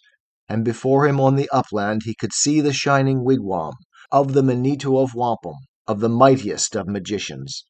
Then once more Chimon he patted, to his birch canoe said onward, and it stirred in all its fibers, and with one great bound of triumph leaped across the water lilies, leaped through tangled flags and rushes, and upon the beach beyond them, dry-shod, landed Hiawatha. Straight he took his bow of ash tree, on the sand one end he rested, with his knee he pressed the middle, stretched the faithful bowstring tighter, took an arrow, jasper-headed, shot it at the shining wigwam, sent it singing as a herald, as a bearer of his message, of his challenge loud and lofty. Come forth from your lodge, Pearl Feather. Hiawatha waits your coming. Straightway from the shining wigwam came the mighty Megasagwan, tall of stature, broad of shoulder, dark and terrible in aspect, clad from head to foot in wampum, armed with all his warlike weapons, painted like the sky of morning, streaked with crimson, blue, and yellow, crested with great eagle feathers, streaming upward, streaming outward. "Well, I know you, Hiawatha!" cried he in a voice of thunder, in a tone of loud derision. "Hasten back, O Shogodaya! Hasten back among the women, back to old Nokomis' faint heart! I will slay you as you stand there, as of old I slew her father." But my Hiawatha answered, nothing daunted, fearing nothing. "Big words do not smite like war-clubs. Boastful breath is not a bowstring. Taunts are not so sharp as arrows. Deeds are better things than words are, actions mightier than boastings." Then began the greatest battle that the sun had ever looked on, that the war-birds ever witnessed. All a summer's day it lasted, from the sunrise to the sunset. For the shafts of Hiawatha harmless hit the shirt of wampum. Harmless fell the blows he dealt it with his mittens Minjekawun. Harmless fell the heavy war-club. It could dash the rocks asunder, but it could not break the meshes of that magic shirt of wampum. Till at sunset Hiawatha, leaning on his bow of ash-tree, wounded, weary, and desponding, with his mighty war-club broken, with his mittens torn and tattered, and 3 useless arrows only, paused to rest beneath a pine-tree, from whose branches trailed the mosses, and whose trunk was coated over with the dead man's moccasin leather, with the fungus white and yellow. Suddenly from the boughs above him sang the mama, the woodpecker. "Aim your arrows, Hiawatha, at the head of Megasagwan. Strike the tuft of hair upon it, at their roots the long black tresses. There alone can he be wounded." Winged with feathers, tipped with jasper, swift flew Hiawatha's arrow, just as Megasagwan, stooping, raised a heavy stone to throw it. Full upon the crown it struck him, at the roots of his long tresses, and he reeled and staggered forward, plunging like a wounded bison, yes, like Pezhiki, the bison, when the snow is on the prairie. Swifter flew the second arrow, in the pathway of the other, piercing deeper than the other, wounding sorer than the other. And the knees of Megasagwan shook like windy reeds beneath him, bent and trembled like the rushes. But the third and latest arrow swiftest flew and wounded sorest, and the mighty Megasagwan saw the fiery eyes of Pauguk, saw the eyes of death glare at him, heard his voice call in the darkness. At the feet of Hiawatha lifeless lay the great pearl feather, lay the mightiest of magicians. Then the grateful Hiawatha called the mama, the woodpecker, from his perch among the branches of the melancholy pine tree, and in honor of his service stained with blood the tuft of feathers on the little head of mama. Even to this day he wears it, wears the tuft of crimson feathers as a symbol of his service. Then he stripped the shirt of wampum from the back of Megasagwan as a trophy of the battle, as a signal of his conquest. On the shore he left the body, half on land and half in water. In the sand his feet were buried, and his face was in the water.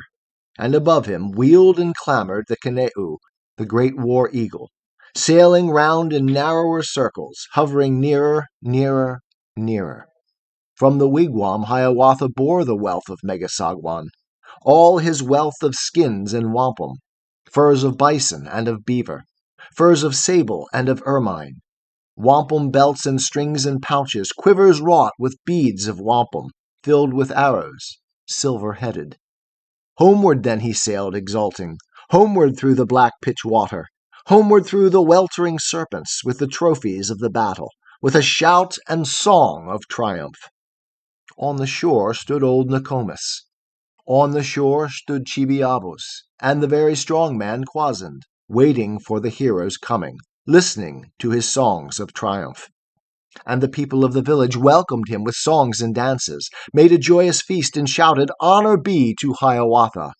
He has slain the great pearl feather, slain the mightiest of magicians, him who sent the fiery fever, sent the white fog from the fenlands, sent disease and death among us.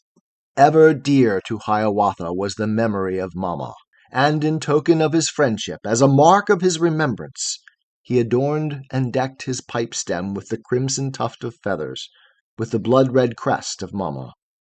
But the wealth of Megasagwan, all the trophies of the battle, he divided with his people, shared it equally among them.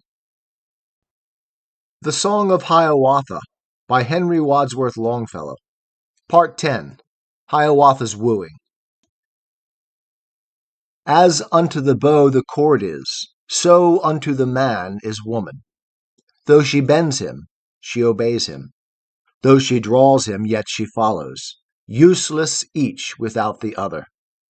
Thus the youthful Hiawatha said within himself and pondered, much perplexed by various feelings, listless, longing, hoping, fearing, dreaming still of Minnehaha, of the lovely laughing water in the land of the Dakotas. Wed a maiden of your people, warning, said the old Nokomis. Go not eastward, go not westward, for a stranger whom we know not. Like a fire upon the hearthstone is a neighbor's homely daughter. Like the starlight or the moonlight is the handsomest of strangers. Thus dissuading spake Nokomis, and my Hiawatha answered only this, dear old Nokomis, very pleasant is the firelight, but I like the starlight better. Better do I like the moonlight. Gravely then said old Nokomis, bring not here an idle maiden, bring not here a useless woman, hands unskilful, feet unwilling. Bring a wife with nimble fingers, heart and hand that move together, feet that run on willing errands. Smiling, answered Hiawatha, in the land of the Dakotas lives the arrow-maker's daughter, Minnehaha, laughing water, handsomest of all the women. I will bring her to your wigwam. She shall run upon your errands, be your starlight, moonlight, firelight, be the sunlight of my people. Still dissuading, said Nokomis, bring not to my lodge a stranger from the land of the Dakotas. Very fierce are the Dakotas. Often is there war between us. There are feuds yet unforgotten, wounds that ache and still may open. Laughing, answered Hiawatha, for that reason, if no other, would I wed the fair Dakota, that our tribes might be united, that old feuds might be forgotten, and old wounds be healed forever. Thus departed Hiawatha to the land of the Dakotas, to the land of handsome women, striding over moor and meadow, through interminable forests, through uninterrupted silence. With his moccasins of magic, at each stride a mile he measured, yet the way seemed long before him, and his heart outran his footsteps. And he journeyed without resting, till he heard the cataract's laughter, heard the falls of Minnehaha calling to him through the silence. Pleasant is the sound, he murmured. Pleasant is the voice that calls me. On the outskirts of the forests, twixt the shadow and the sunshine, herds of fallow deer were feeding. But they saw not Hiawatha. To his bow he whispered, fail not. To his arrow whispered, swerve not. Sent it singing on its errand to the red heart of the roebuck, threw the deer across his shoulder, and sped forward without pausing. At the doorway of his wigwam sat the ancient arrow-maker, in the land of the Dakotas, making arrow-heads of jasper, arrow-heads of chalcedony. At his side, in all her beauty, sat the lovely Minnehaha, sat his daughter Laughing Water, plaiting mats of flags and rushes. Of the past the old man's thoughts were, and the maiden's of the future. He was thinking as he sat there of the days when with such arrows he had struck the deer and bison, on the muscoday the meadow, shot the wild goose flying southward, on the wing the clamorous wawa, thinking of the great war parties, how they came to buy his arrows, could not fight without his arrows.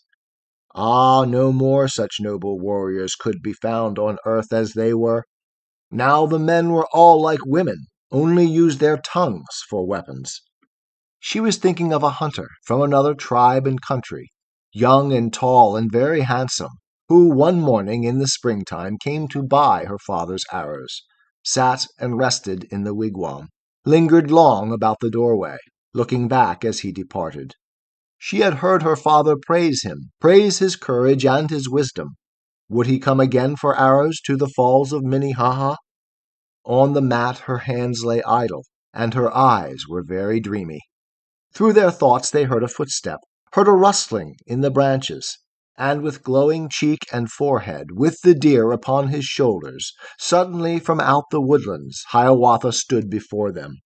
Straight the ancient arrow-maker looked up gravely from his labor, laid aside the unfinished arrow, bade him enter at the doorway, saying as he rose to meet him, "Hiawatha, you are welcome." At the feet of Laughing Water Hiawatha laid his burden, threw the red deer from his shoulders, and the maiden looked up at him, looked up from her mat of rushes, said with gentle look and accent, "You are welcome, Hiawatha." Very spacious was the wigwam, made of deerskins dressed and whitened, with the gods of the Dakotas drawn and painted on its curtains. And so tall the doorway, hardly Hiawatha stooped to enter, hardly touched his eagle feathers as he entered at the doorway. Then up rose the Laughing Water from the ground, fair Minnehaha, laid aside her mat unfinished, brought forth food and set before them. Water brought them from the brooklet, gave them food in earthen vessels, gave them drink in bowls of basswood, listened while the guest was speaking, listened while her father answered. But not once her lips she opened, not a single word she uttered.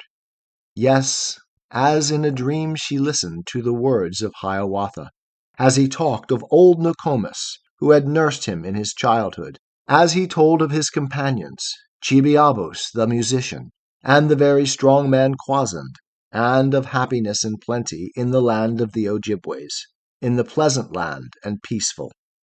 After many years of warfare, many years of strife and bloodshed, there is peace between the Ojibways and the tribe of the Dakotas. Thus continued Hiawatha, and then added, speaking slowly, that this peace may last forever, and our hands be clasped more closely, and our hearts be more united.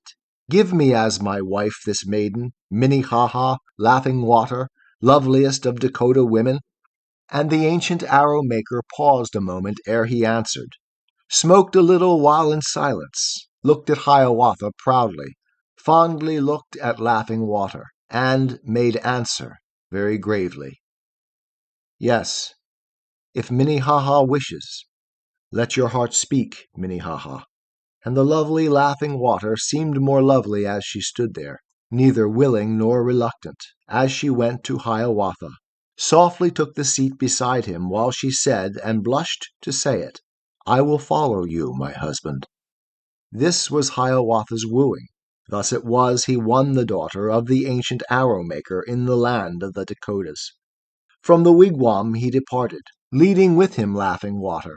Hand in hand they went together, through the woodland and the meadow, left the old man standing lonely at the doorway of his wigwam, heard the falls of Minnehaha calling to them from the distance, crying to them from afar off, Fare thee well, O Minnehaha. And the ancient arrow-maker turned again unto his labor, sat down by his sunny doorway, murmuring to himself and saying, Thus it is our daughters leave us, those we love, and those who love us, just when they have learned to help us, when we are old and lean upon them. Comes a youth with flaunting feathers, with his flute of reeds, a stranger, wanders piping through the village, beckons to the fairest maiden, and she follows where he leads her, leaving all things for the stranger. Pleasant was the journey homeward, through interminable forests, over meadow, over mountain, over river, hill, and hollow. Short it seemed to Hiawatha, though they journeyed very slowly, though his pace he checked and slackened to the steps of Laughing Water. Over wide and rushing rivers in his arms he bore the maiden, light he thought her as a feather, as the plume upon his headgear. Cleared the tangled pathway for her, bent aside the swaying branches, made at night a lodge of branches, and a bed with boughs of hemlock, and a fire before the doorway with the dry cones of the pine tree. All the traveling winds went with them, o'er the meadows, through the forest. All the stars of night looked at them, watched with sleepless eyes their slumber. From his ambush in the oak tree peeped the squirrel Ajidomo, watched with eager eyes the lovers, and the rabbit, the wabasso, scampered from the path before them, peering, peeping from his burrow, sat erect upon his haunches, watched with curious eyes the lovers. Pleasant was the journey homeward. All the birds sang loud and sweetly songs of happiness and heart's ease. Sang the bluebird, the owaissa. Happy are you, Hiawatha, having such a wife to love you. Sang the robin, the opeechee. Happy are you, laughing water, having such a noble husband.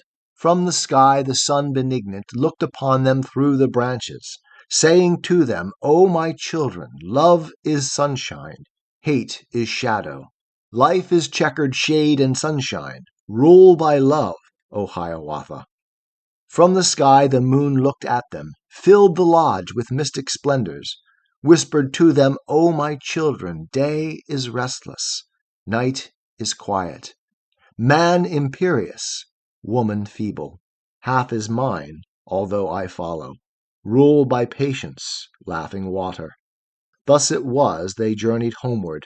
Thus it was that Hiawatha to the lodge of old Nokomis brought the moonlight, starlight, firelight, brought the sunshine of his people, Minnehaha, laughing water, handsomest of all the women in the land of the Dakotas, in the land of handsome women.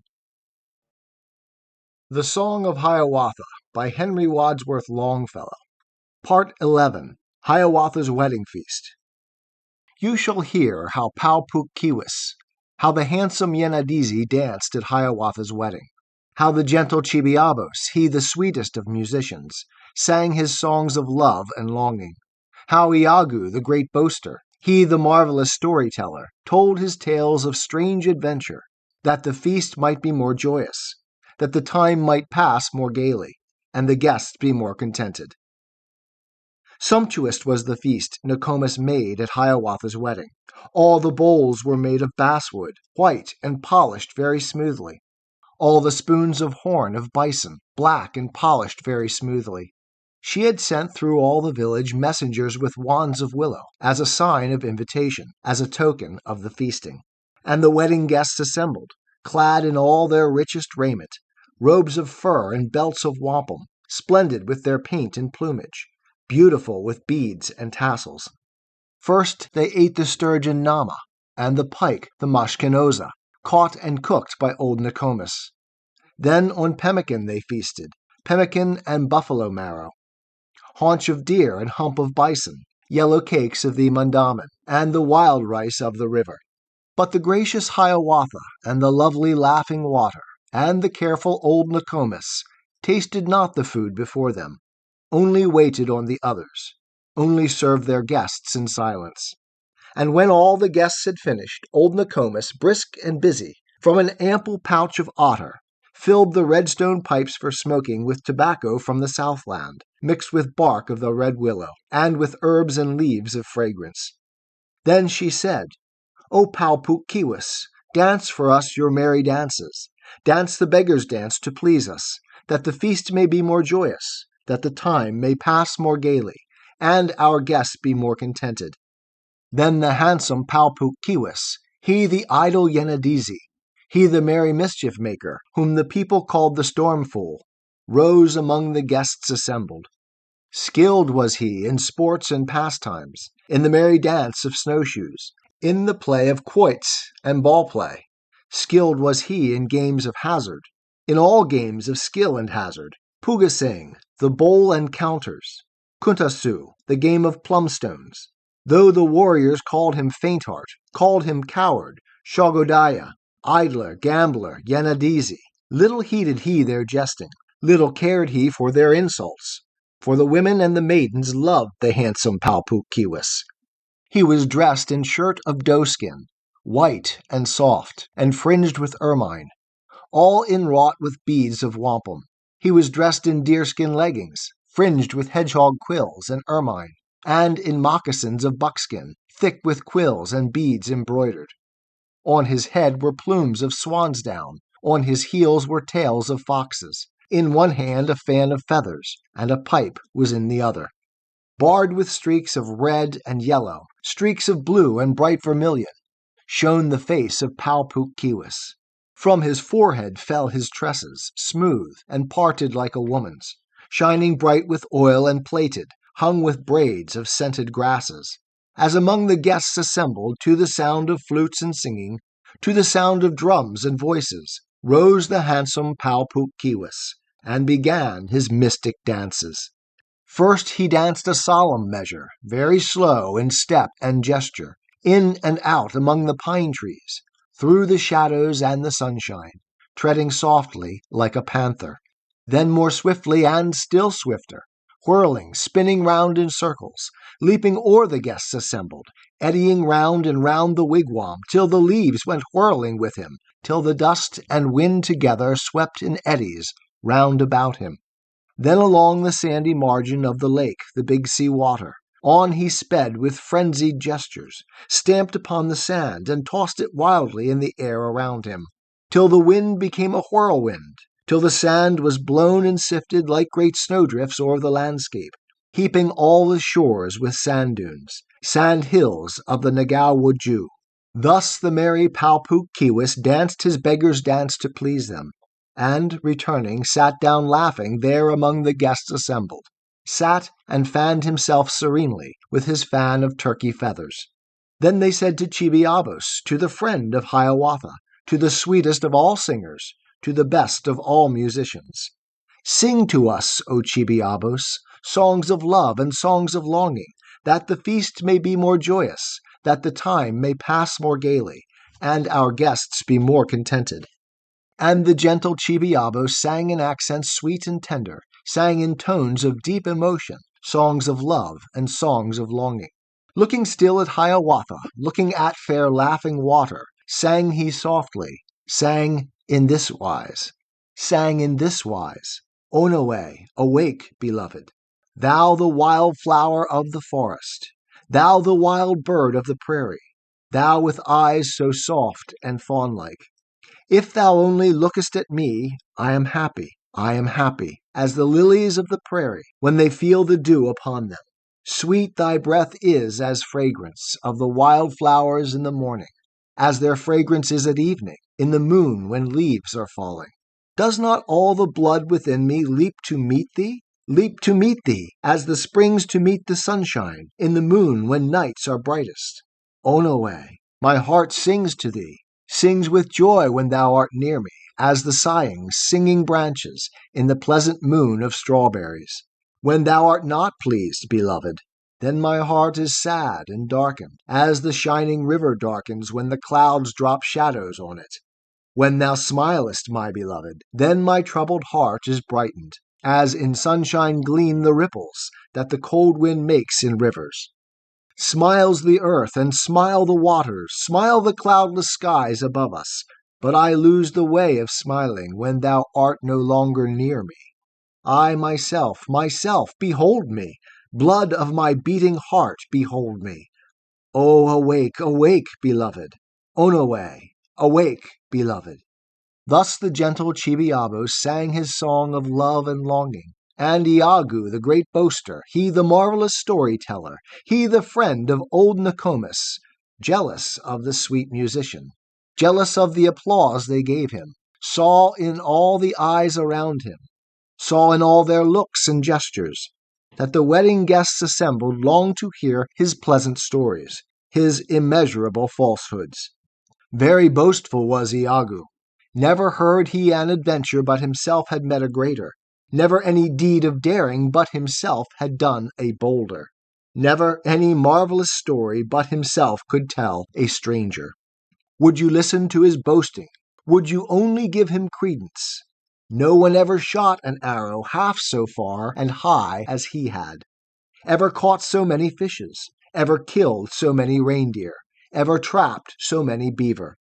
None could run so fast as he could, none could dive so deep as he could, none could swim so far as he could, none had made so many journeys, none had seen so many wonders as this wonderful Iagu. as this marvelous storyteller. Thus his name became a byword and a jest among the people, and whene'er a boastful hunter praised his own address too highly, or a warrior, home returning, talked too much of his achievements, all his hearers cried, "Iago! Here's Iago come among us!" He it was who carved the cradle of the little Hiawatha, carved its framework out of linden, bound it strong with reindeer sinews.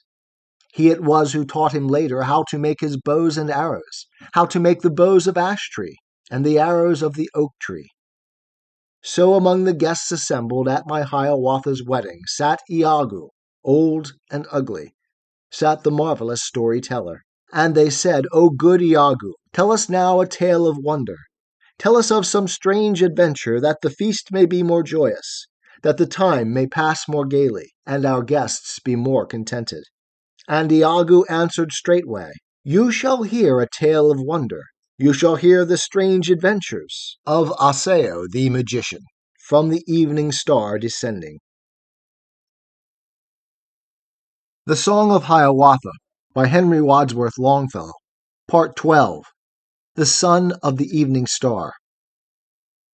Can it be the sun descending o'er the level plain of water, or the red swan floating, flying, wounded by the magic arrow, staining all the waves with the crimson of its life-blood, filling all the air with the splendor of its plumage? Yes, it is the sun descending, sinking down into the water. All the sky is stained with purple, all the water flushed with crimson. No, it is the red swan floating, diving down beneath the water. To the sky its wings are lifted. With its blood the waves are reddened. Over it the star of evening melts and trembles through the purple, hangs suspended in the twilight. No, it is a bead of wampum on the robes of the Great Spirit, as he passes through the twilight, walks in silence through the heavens. This with joy beheld Iago, and he said in haste, "Behold it! See the sacred star of evening! You shall hear a tale of wonder. Hear the story of Osseo, son of the evening star, Osseo.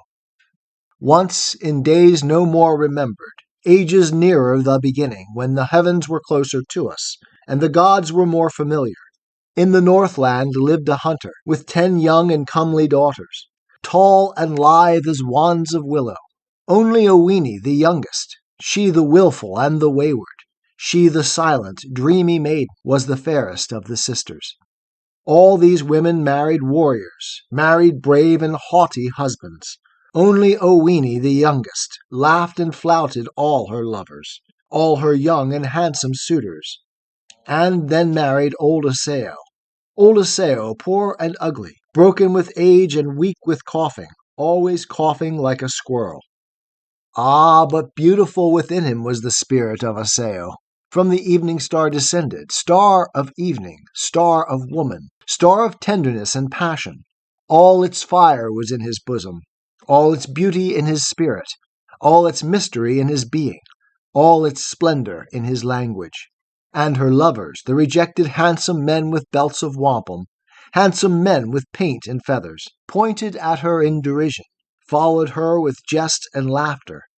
But she said, "I care not for you, care not for your belts of wampum, care not for your paint and feathers, care not for your jests and laughter. I am happy with Osseo." Once to some great feast invited, through the damp and dusk of evening, walked together the 10 sisters, walked together with their husbands. Slowly followed old Osseo, with fair Owini beside him. All the others chatted gaily. These 2 only walked in silence. At the western sky Osseo gazed intent as if imploring, often stopped and gazed imploring at the trembling star of evening, at the tender star of woman. And they heard him murmur softly, "Ah, Shawain, Nemeshin Nosa, pity, pity me, my father." "Listen," said the eldest sister, "he is praying to his father. What a pity that the old man does not stumble in the pathway, does not break his neck by falling." And they laughed till all the forest rang with their unseemly laughter. On their pathway through the woodlands lay an oak by storms uprooted, lay the great trunk of an oak tree, buried half in leaves and mosses, mouldering, crumbling, huge and hollow. And Osseo, when he saw it, gave a shout, a cry of anguish, leaped into its yawning cavern. At one end went in an old man, wasted, wrinkled, old, and ugly.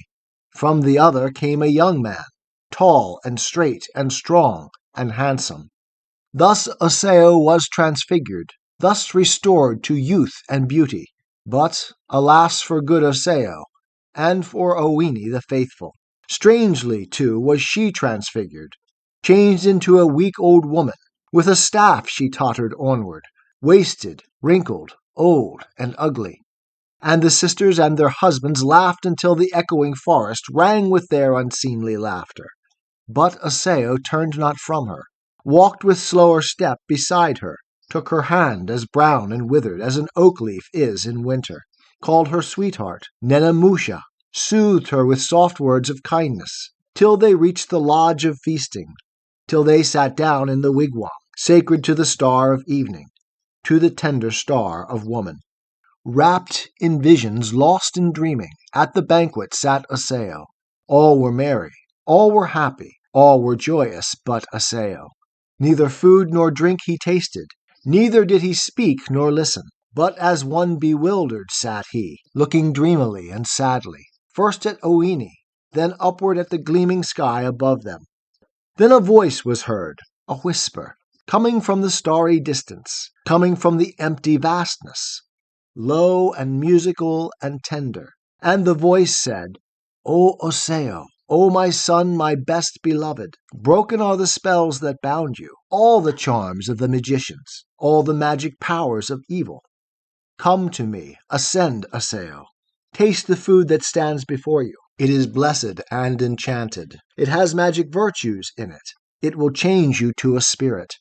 All your bowls and all your kettles shall be wood and clay no longer, but the bowls be changed to wampum, and the kettles shall be silver. They shall shine like shells of scarlet, like the fire shall gleam and glimmer. And the women shall no longer bear the dreary doom of labor, but be changed to birds, and glisten with the beauty of the starlight, painted with the dusky splendors of the skies and clouds of evening. What Osseo heard as whispers, what as words he comprehended, was but music to the others, music as of birds afar off, of the whippoorwill afar off, of the lonely wawan aisa singing in the darksome forest. Then the lodge began to tremble, straight began to shake and tremble, and they felt it rising, rising, slowly through the air ascending, from the darkness of the treetops forth into the dewy starlight, till it passed the topmost branches.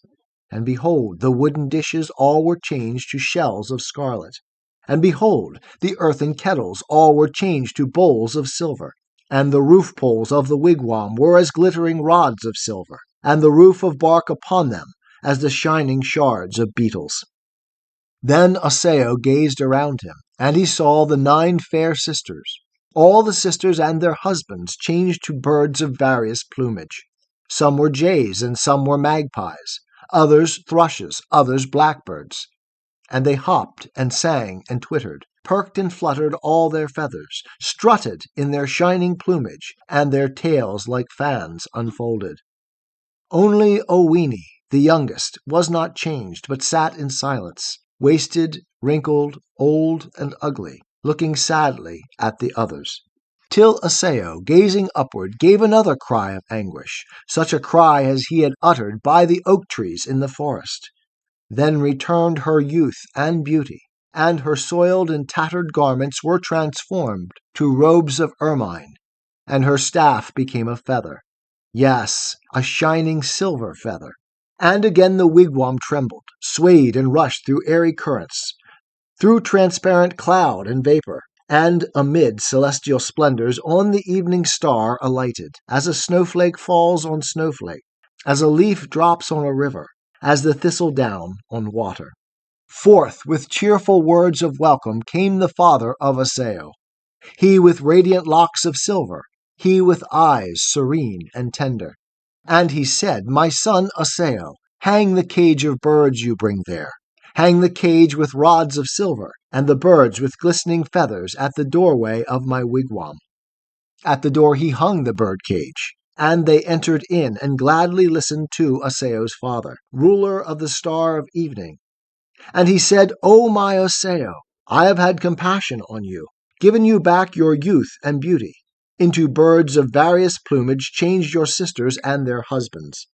Changed them thus because they mocked you, in the figure of the old man, in that aspect sad and wrinkled, could not see your heart of passion, could not see your youth immortal. Only Owini the faithful saw your naked heart and loved you. In the lodge that glimmers yonder, in the little star that twinkles through the vapors on the left hand, lives the envious evil spirit, the Wabino, the magician, who transformed you to an old man. Take heed lest his beams fall on you, for the rays he darts around him are the power of his enchantment, are the arrows that he uses. Many years in peace and quiet, on the peaceful star of evening dwelt Oseo with his father. Many years in song and flutter, at the doorway of the wigwam hung the cage with rods of silver, and fair Owini the faithful bore a son unto Oseo, with the beauty of his mother, with the courage of his father. And the boy grew up and prospered, and Oseo, to delight him, made him little bows and arrows, opened the great cage of silver, and let loose his aunts and uncles, all those birds with glossy feathers, for his little son to shoot at. Round and round they wheeled and darted, filled the evening star with music, with their songs of joy and freedom, filled the evening star with splendor, with the fluttering of their plumage. Till the boy, the little hunter, bent his bow and shot an arrow, shot a swift and fatal arrow, and a bird with shining feathers at his feet fell wounded sorely. But, O wondrous transformation! 'Twas no bird he saw before him. 'Twas a beautiful young woman with the arrow in her bosom. When her blood fell on the planet, on the sacred star of evening, broken was the spell of magic, powerless was the strange enchantment, and the youth, the fearless bowman, suddenly felt himself descending, held by unseen hands, but sinking downward through the empty spaces, downward through the clouds and vapors, till he rested on an island green and grassy, yonder in the big sea water. After him he saw descending all the birds with shining feathers, fluttering, falling, wafted downward, like the painted leaves of autumn, and the lodge with poles of silver, with its roof like wings of beetles, like the shining shards of beetles, by the winds of heaven uplifted, slowly sank upon the island, bringing back the good Oseo, bringing Owini the faithful. Then the birds, again transfigured, reassumed the shape of mortals, took their shape, but not their stature. They remained as little people, like the pygmies, the pukwudgies, and on pleasant nights of summer, when the evening star was shining, hand in hand they danced together on the island's craggy headlands, on the sand beach low and level. Still their glittering lodge is seen there, on the tranquil summer evenings, and upon the shore the fisher sometimes hears their happy voices, sees them dancing in the starlight.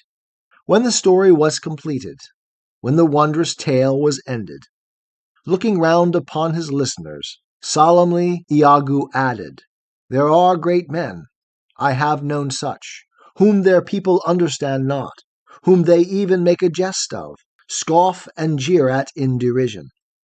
From the story of Oseo, let us learn the fate of jesters. All the wedding guests delighted listened to the marvelous story, listened laughing and applauding, and they whispered to each other, Does he mean himself, I wonder? And are we the aunts and uncles?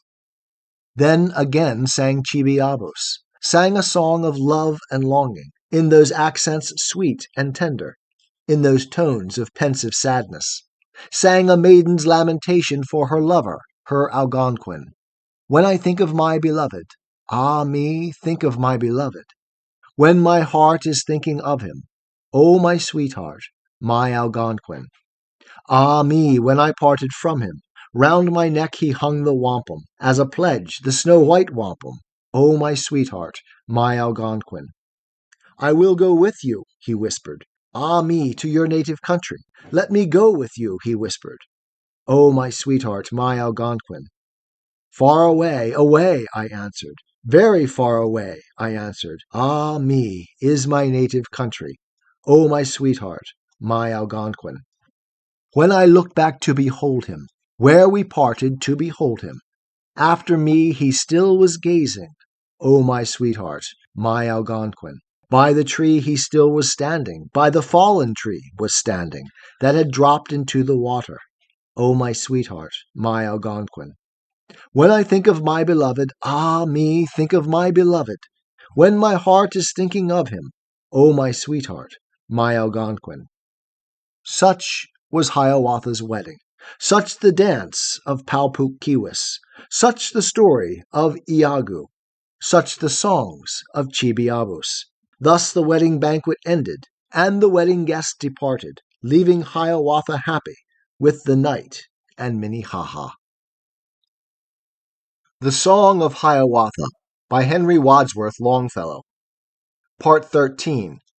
Blessing the Cornfields. Sing, O song of Hiawatha, of the happy days that followed, in the land of the Ojibways, in the pleasant land and peaceful. Sing the mysteries of Mondamin. Sing the blessing of the cornfields. Buried was the bloody hatchet. Buried was the dreadful war club. Buried were all warlike weapons, and the war cry was forgotten. There was peace among the nations. Unmolested roved the hunters, built the birch canoe for sailing, caught the fish in lake and river, shot the deer and trapped the beaver. Unmolested worked the women, made their sugar from the maple, gathered wild rice in the meadows, dressed the skins of deer and beaver. All around the happy village stood the maize fields, green and shining, waved the green plumes of Mondamin, waved his soft and sunny tresses, filling all the land with plenty. 'Twas the women who in springtime planted the broad fields and fruitful, buried in the earth Mondamin. 'Twas the women who in autumn stripped the yellow husks of harvest, stripped the garments from Mondamin, even as Hiawatha taught them. Once, when all the maize was planted, Hiawatha, wise and thoughtful, spake and said to Minnehaha, to his wife, the laughing water, "You shall bless tonight the cornfields. Draw a magic circle round them to protect them from destruction, blast of mildew, blight of insect. Wagamin, the thief of cornfields, Pimosed, who steals the maize ear. In the night, when all is silence, in the night when all is darkness, when the spirit of sleep, Nepahwin, shuts the doors of all the wigwams, so that not an ear can hear you, so that not an eye can see you, rise up from your bed in silence. Lay aside your garments holy. Walk around the fields you planted, round the borders of the cornfields, covered by your tresses only, robed with darkness as a garment. Thus the fields shall be more fruitful, and the passing of your footsteps draw a magic circle round them, so that neither blight nor mildew, neither burrowing worm nor insect shall pass o'er the magic circle. Not the dragonfly, Quonishi, not the spider, Subekashi, nor the grasshopper, Papukina, nor the mighty caterpillar, Weimukwana, with the bearskin, king of all the caterpillars. On the treetops near the cornfield sat the hungry crows and ravens, Kagagi, the king of ravens, with his band of black marauders. And they laughed at Hiawatha, till the treetops shook with laughter, with their melancholy laughter at the words of Hiawatha. "Hear him," said they, "hear the wise man, hear the plots of Hiawatha." When the noiseless night descended broad and dark o'er field and forest, when the mournful Wawana Isa sorrowing sang among the hemlocks, and the spirit of sleep, Nepahwin, shut the doors of all the wigwams, from her bed rose laughing water, laid aside her garments holy, and with darkness clothed and guarded, unashamed and unaffrighted, walked securely round the cornfields, drew the sacred magic circle of her footprints round the cornfields. No one but the midnight only saw her beauty in the darkness. No one but the Wawanaisa heard the panting of her bosom. Guskowa, the darkness, wrapped her closely in his sacred mantle, so that none might see her beauty, so that none might boast, "I saw her." On the morrow, as the day dawned, Kagagi, the king of ravens, gathered all his black marauders, crows and blackbirds, jays and ravens, clamorous on the dusky treetops, and descended fast and fearless on the fields of Hiawatha, on the grave of the Mundaman. "We will drag Mundaman," said they, "from the grave where he is buried, spite of all the magic circles laughing water draws around it, spite of all the sacred footprints Minnehaha stamps upon it." But the wary Hiawatha, ever thoughtful, careful, watchful, had o'erheard the scornful laughter when they mocked him from the treetops. "Caw," he said, "my friends the ravens. Kagagi, my king of ravens. I will teach you all a lesson that shall not be soon forgotten." He had risen before the daybreak. He had spread o'er all the cornfields snares to catch the black marauders, and was lying now in ambush in the neighboring grove of pine trees, waiting for the crows and blackbirds, waiting for the jays and ravens.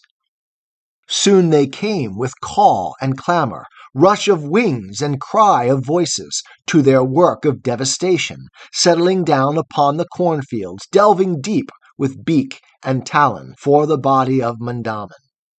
And with all their craft and cunning, all their skill and wiles of warfare, they perceived no danger near them, till their claws became entangled, till they found themselves imprisoned in the snares of Hiawatha. From his place of ambush came he, striding terrible among them, and so awful was his aspect that the bravest quailed with terror. Without mercy he destroyed them right and left by tens and twenties, and their wretched, lifeless bodies hung aloft on poles for scarecrows, round the consecrated cornfields, as a signal of his vengeance, as a warning to marauders. Only Kagagi, the leader, Kagagi, the king of ravens, he alone was spared among them as a hostage for his people. With his prisoner string he bound him, led him captive to his wigwam, tied him fast with cords of elm bark to the ridgepole of his wigwam. "Kagagi, my raven," said he, "you the leader of the robbers, you the plotter of this mischief, the contriver of this outrage, I will keep you, I will hold you as a hostage for your people, as a pledge of good behavior." And he left him grim and sulky, sitting in the morning sunshine on the summit of the wigwam, croaking fiercely his displeasure, flapping his great sable pinions, vainly struggling for his freedom, vainly calling on his people. Summer passed, and Shawondazi breathed his sighs o'er all the landscape. From the southland sent his ardor, wafted kisses warm and tender, and the maize field grew and ripened, till it stood in all the splendor of its garments, green and yellow, of its tassels and its plumage, and the maize ears full and shining gleamed from bursting sheaths of verdure. Then Nokomis, the old woman, spake and said to Minnehaha, "'Tis the moon when leaves are falling. All the wild rice has been gathered, and the maize is ripe and ready. Let us gather in the harvest. Let us wrestle with Mundaman, strip him of his plumes and tassels, of his garments green and yellow." And the merry laughing water went rejoicing from the wigwam, with Nokomis, old and wrinkled, and they called the women round them, called the young men and the maidens, to the harvest of the cornfields, to the husking of the maize ear. On the border of the forest, underneath the fragrant pine trees, sat the old men and the warriors, smoking in the pleasant shadow. In uninterrupted silence looked they at the gamesome labor of the young men and the women, listened to their noisy talking, to their laughter and their singing, heard them chattering like the magpies, heard them laughing like the blue jays, heard them singing like the robins. And whene'er some lucky maiden found a red ear in the husking, found a maize ear red as blood is, "Nushka!" cried they all together, "Nushka, you shall have a sweetheart, you shall have a handsome husband." "Ugh!" the old men all responded, from their seats beneath the pine trees. And whene'er a youth or maiden found a crooked ear in husking, found a maize ear in the husking blighted, mildewed, or misshapen, then they laughed and sang together, crept and limped about the cornfields, mimicked in their gait and gestures some old man bent almost double, singing singly or together, Wagamin, the thief of cornfields, Paimosaid, who steals the maize ear, till the cornfields rang with laughter, till from Hiawatha's wigwam Kagagi, the king of ravens, screamed and quivered in his anger, and from all the neighboring treetops called and croaked the black marauders. Ugh! The old men all responded, from their seats beneath the pine trees. The Song of Hiawatha by Henry Wadsworth Longfellow. Part 14, Picture Writing. In those days, said Hiawatha, lo, how all things fade and perish. From the memory of the old men pass away the great traditions, the achievements of the warriors, the adventures of the hunters, all the wisdom of the Medas, all the craft of the Wabinos, all the marvelous dreams and visions of the Jossakids, the prophets. Great men die and are forgotten. Wise men speak. Their words of wisdom perish in the ears that hear them, do not reach the generations that, as yet unborn, are waiting in the great mysterious darkness of the speechless days that shall be. On the grave posts of our fathers are no signs, no figures painted. Who are in those graves we know not, only know they are our fathers. Of what kith they are and kindred, from what old ancestral totem, be it eagle, bear, or beaver, they descended, this we know not, only know they are our fathers. Face to face we speak together, but we cannot speak when absent, cannot send our voices from us to the friends that dwell afar off, cannot send a secret message, but the bearer learns our secret, may pervert it, may betray it, may reveal it unto others. Thus said Hiawatha, walking in the solitary forest, pondering, musing in the forest, on the welfare of his people. From his pouch he took his colors, took his paints of different colors. On the smooth bark of a birch tree painted many shapes and figures, wonderful and mystic figures, and each figure had a meaning. Each some word or thought suggested. Gitchi-Manito the Mighty, he the master of life, was painted as an egg, with points projecting to the four winds of the heavens. Everywhere is the Great Spirit, was the meaning of this symbol. Michi-Manito the Mighty, he the dreadful spirit of evil, as a serpent was depicted, as Kennebeek, the great serpent. Very crafty, very cunning, is the creeping spirit of evil, was the meaning of this symbol. Life and death he drew as circles. Life was white, but death was darkened. Sun and moon and stars he painted, man and beast and fish and reptile, forests, mountains, lakes, and rivers. For the earth he drew a straight line, for the sky a bow above it. White the space between for daytime, filled with little stars for nighttime. On the left a point for sunrise, on the right a point for sunset. On the top a point for noontide, and for rain and cloudy weather waving lines descending from it. Footprints pointing towards a wigwam were a sign of invitation, were a sign of guests assembling. Bloody hands with palms uplifted were a symbol of destruction, were a hostile sign and symbol. All these things did Hiawatha show unto his wondering people, and interpreted their meaning. And he said, Behold, your graveposts have no mark, no sign nor symbol. Go and paint them all with figures, each one with its household symbol, with its own ancestral totem, so that those who follow after may distinguish them and know them. And they painted on the graveposts, on the graves yet unforgotten, each his own ancestral totem, each the symbol of his household.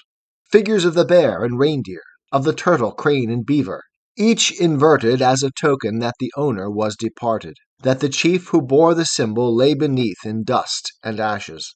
And the Jossakids, the prophets, the Wabinos, the magicians, and the medicine men, the Medas, painted upon bark and deerskin figures for the songs they chanted.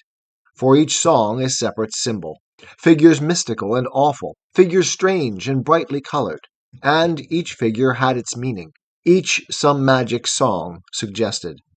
The Great Spirit, the Creator, flashing light through all the heaven.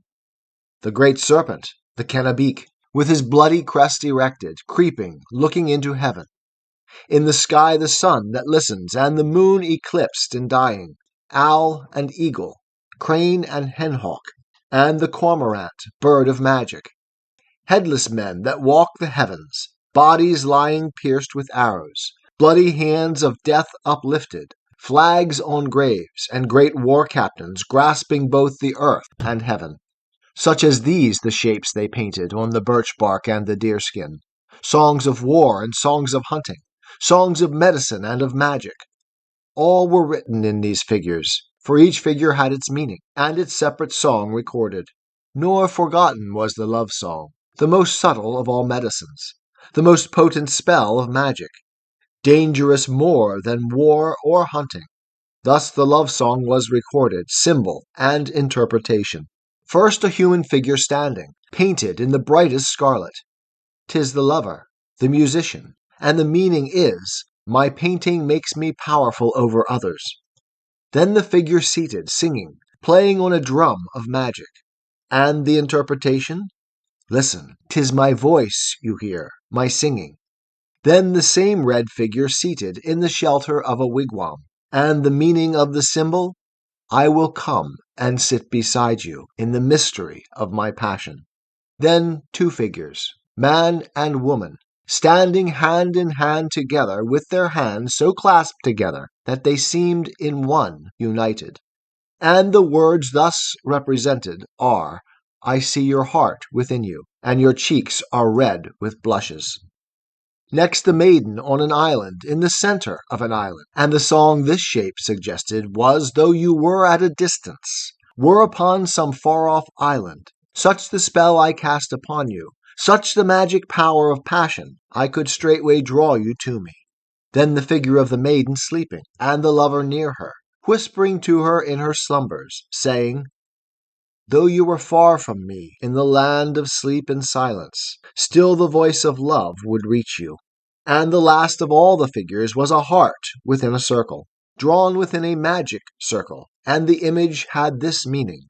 Naked lies your heart before me. To your naked heart I whisper. Thus it was that Hiawatha in his wisdom taught the people all the mysteries of painting, all the art of picture writing, on the smooth bark of the birch tree, on the white skin of the reindeer, on the grave posts of the village. The Song of Hiawatha by Henry Wadsworth Longfellow. Part 15. Hiawatha's Lamentation. In those days the evil spirits, all the manitos of mischief, fearing Hiawatha's wisdom and his love for Chibiabos, jealous of their faithful friendship and their noble words and actions, made at length a league against them, to molest them and destroy them. Hiawatha, wise and wary, often said to Chibiabos, O my brother, do not leave me, lest the evil spirits harm you.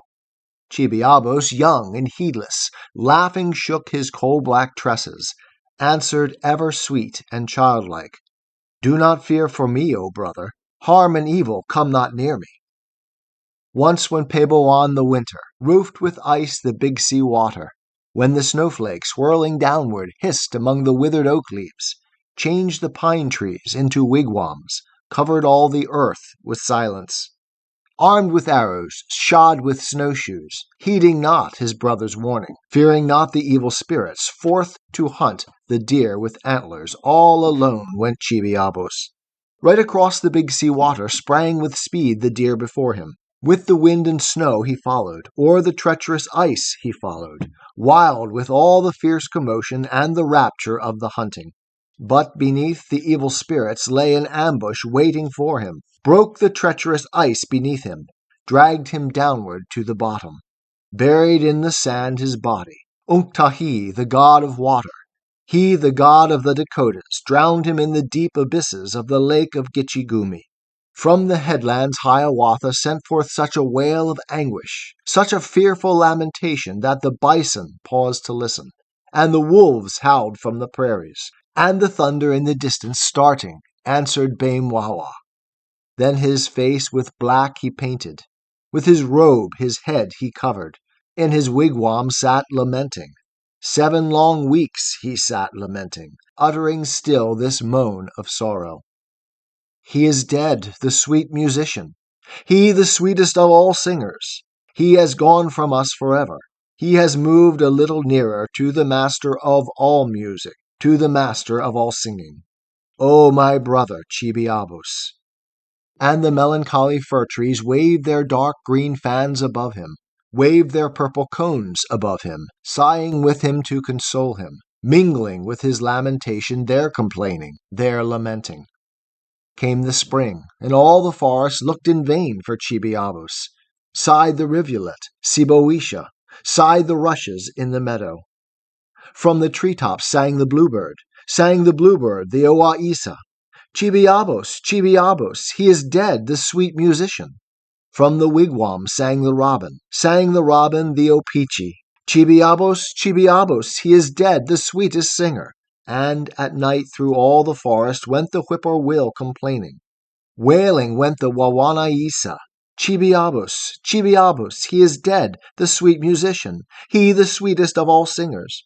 Then the medicine men, the Medas, the magicians, the Wabinos, and the Josakids, the prophets, came to visit Hiawatha, built a sacred lodge beside him to appease him, to console him, walked in silent, grave procession, bearing each a pouch of healing. Skin of beaver, lynx, or otter, filled with magic roots and simples, filled with very potent medicines. When he heard their steps approaching, Hiawatha ceased lamenting, called no more on Chibiabos. Naught he questioned, naught he answered, but his mournful head uncovered. From his face the morning colors washed he slowly and in silence. Slowly and in silence followed onward to the sacred wigwam. There a magic drink they gave him, made of nama-wusk the spearmint, and wabino-wusk the yarrow, roots of power and herbs of healing, beat their drums and shook their rattles, chanted singly and in chorus mystic songs like these they chanted. I myself, behold me, 'tis the great grey eagle talking. Come, ye white crows, come and hear him. The loud-speaking thunder helps me. All the unseen spirits help me. I can hear their voices calling all around the sky, I hear them. I can blow you strong, my brother. I can heal you, Hiawatha. Hi-oh-ha, replied the chorus. Way-ha-way, the mystic chorus. Friends of mine are all the serpents. Hear me shake my skin of henhawk. Mong, the white loon, I can kill him. I can shoot your heart and kill it. I can blow you strong, my brother. I can heal you, Hiawatha. Hi-oh-ha, replied the chorus. Way-ha-way, the mystic chorus. I myself the prophet. When I speak the wigwam trembles, shakes the sacred lodge with terror. Hands unseen begin to shake it. When I walk, the sky I tread on bends and makes a noise beneath me. I can blow you strong, my brother. Rise and speak, O Hiawatha. Hi-oh-ha, replied the chorus. Way-ha-way, the mystic chorus. Then they shook their medicine pouches o'er the head of Hiawatha, danced their medicine dance around him, and upstarting, wild and haggard, like a man from dreams awakened, he was healed of all his madness. As the clouds are swept from heaven, straightway from his brain departed all his moody melancholy. As the ice is swept from rivers, straightway from his heart departed all his sorrow and affliction. Then they summoned Chibiabos from his grave beneath the waters. From the sands of Gitchigumi summoned Hiawatha's brother, and so mighty was the magic of that cry and invocation that he heard it as he lay there underneath the big sea water. From the sand he rose and listened, heard the music and the singing, came, obedient to the summons, to the doorway of the wigwam. But to enter they forbade him. Through a chink a coal they gave him, through the door a burning firebrand. Ruler in the land of spirits, ruler o'er the dead, they made him, telling him a fire to kindle for all those that died thereafter, campfires for their night encampments on their solitary journey to the kingdom of Ponema, to the land of the hereafter. From the village of his childhood, from the homes of those who knew him, passing silent through the forest, like a smoke wreath wafted sideways, slowly vanished Chibiabus. Where he passed, the branches moved not. Where he trod, the grasses bent not. And the fallen leaves of last year made no sound beneath his footstep. 4 whole days he journeyed onward down the pathway of the dead men. On the dead man's strawberry feasted. Crossed the melancholy river. On the swinging log he crossed it. Came unto the lake of silver. In the stone canoe was carried to the islands of the blessed, to the land of ghosts and shadows. On that journey, moving slowly, many weary spirits saw he, panting under heavy burdens, laden with war clubs, bows, and arrows, robes of fur and pots and kettles, and with food that friends had given for that solitary journey. "Ay, why do the living," said they, "lay such heavy burdens on us? Better were it to go naked, better were it to go fasting, than to bear such heavy burdens on our long and weary journey." Forth then issued Hiawatha, wandered eastward, wandered westward, teaching men the use of simples and the antidotes for poisons, and the cure of all diseases. Thus was first made known to mortals all the mystery of Medamin, all the sacred art of healing. The Song of Hiawatha by Henry Wadsworth Longfellow. Part 16. Palpookiwis. You shall hear how Palpookiwis, he the handsome Yenadisi, whom the people called the Stormful, vexed the village with disturbance. You shall hear of all his mischief, and his flight from Hiawatha, and his wondrous transmigrations, and the end of his adventures. On the shores of Gitchigumi, on the dunes of Nagawuju, by the shining Big Sea water stood the lodge of Palpookiwis. It was he who in his frenzy whirled these drifting sands together. On the dunes of Nagawuju, when, among the guests assembled, he so merrily and madly danced at Hiawatha's wedding, danced a beggar's dance to please them. Now, in search of new adventures, from his lodge went Palpookiwis, came with speed into the village, found the young men all assembled in the lodge of old Iagu, listening to his monstrous stories, to his wonderful adventures. He was telling them the story of Ojig, the summer maker, how he made a hole in heaven, how he climbed up into heaven, and let out the summer weather, the perpetual pleasant summer, how the otter first essayed it, how the beaver, lynx, and badger tried in turn the great achievement, from the summit of the mountain smote their fists against the heavens, smote against the sky their foreheads, cracked the sky but could not break it. How the wolverine, uprising, made him ready for the encounter, bent his knees down like a squirrel, drew his arms back like a cricket. Once he leaped, said old Iagu. Once he leaped, and lo, above him bent the sky as ice in rivers when the waters rise beneath it. Twice he leaped, and lo, above him cracked the sky as ice in rivers when the freshet is at highest. Thrice he leaped, and lo, above him broke the shattered sky asunder, and he disappeared within it.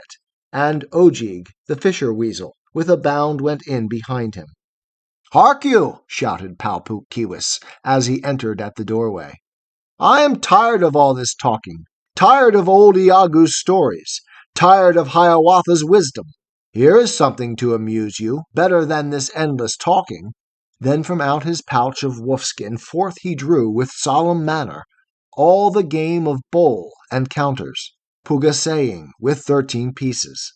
White on one side were they painted, and vermilion on the other. 2 kennebeeks, or great serpents, 2 ininawug, or wedge-men, 1 great war-club, pugamogon, and 1 slender fish, the kigo, 4 round pieces, ozowabeeks, and 3 sheshebwug, or ducklings. All were made of bone and painted, all except the ozowabeeks. These were brass, on one side burnished, all were black upon the other. In a wooden bowl he placed them, shook and jostled them together, threw them on the ground before him, thus exclaiming and explaining. Red side up are all the pieces, and one great kennebeek standing, on the bright side of a brass piece, on a burnished ozawabeek. 13 tens and 8 are counted. Then again he shook the pieces, shook and jostled them together, threw them on the ground before him, still exclaiming and explaining. White are both the great kennebeeks, white the inanewuk, the wedgemen, red are all the other pieces. 5 tens and an 8 are counted. Thus he taught the game of hazard, thus displayed it and explained it, running through its various chances, various changes, various meanings. 20 curious eyes stared at him, full of eagerness stared at him. Many games, said old Iago, many games of skill and hazard have I seen in different nations, have I played in different countries. He who plays with old Iago must have very nimble fingers. Though you think yourself so skillful, I can beat you, Palpookiwis. I can even give you lessons in your game of bowl and counters. So they sat and played together. All the old men and the young men played for dresses, weapons, wampum, played till midnight, played till morning, played until the Yenadisi, till the cunning Palpookiwis of their treasures had despoiled them of the best of all their dresses, shirts of deerskin, robes of ermine, belts of wampum, crests of feathers, warlike weapons, pipes, and pouches. 20 eyes glared wildly at him, like the eyes of wolves glared at him. Said the lucky Palpookiwis, In my wigwam I am lonely. In my wanderings and adventures I have need of a companion. Fain would have a meshinawa, an attendant and pipe-bearer. I will venture all these winnings, all these garments heaped about me, all this wampum, all these feathers, on a single throw will venture, all against the young man yonder. 'Twas a youth of 16 summers. 'Twas a nephew of Iago. Face in a mist, the people called him.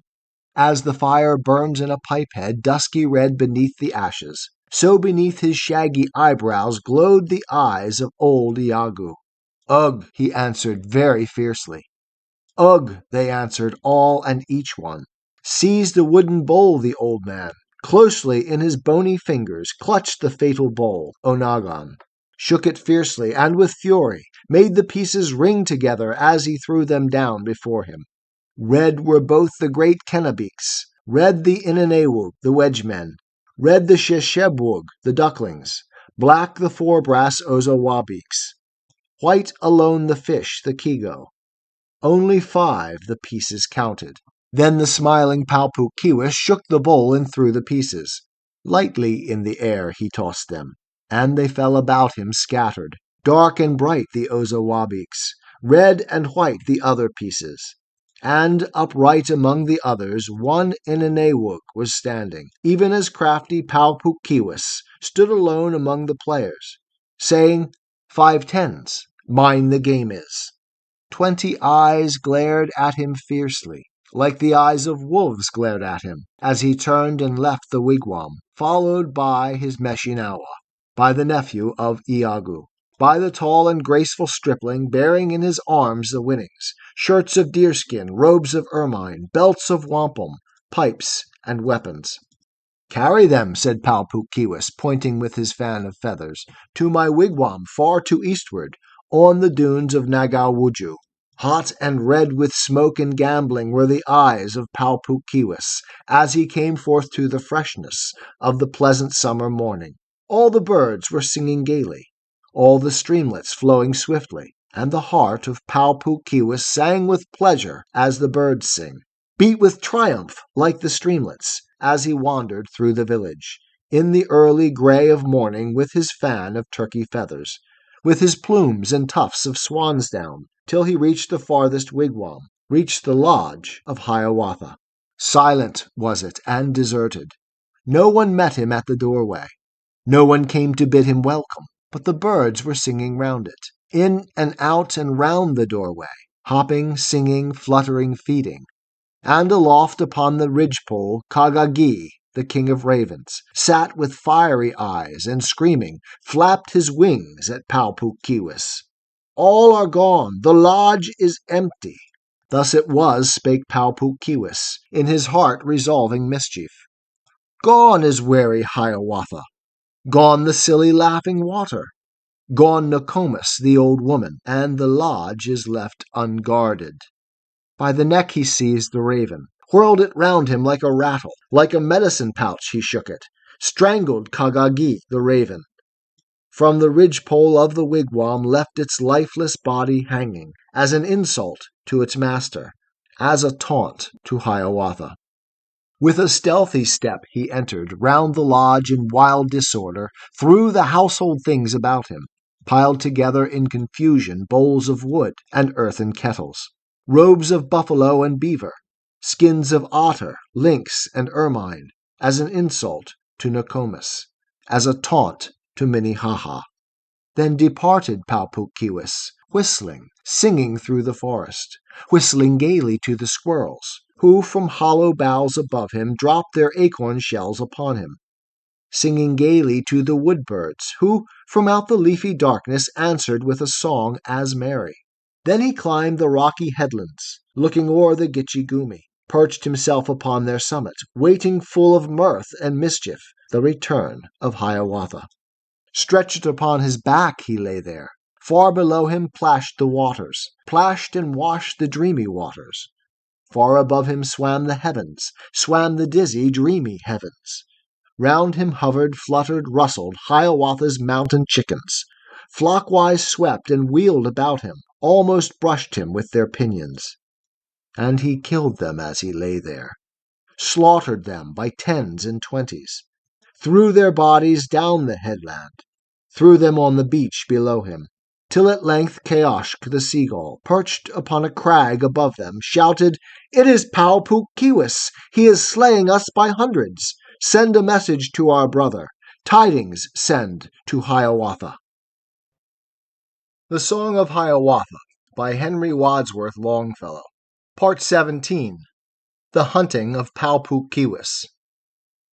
Full of wrath was Hiawatha when he came into the village, found the people in confusion, heard of all the misdemeanors, all the malice and the mischief of the cunning Palpookiwis.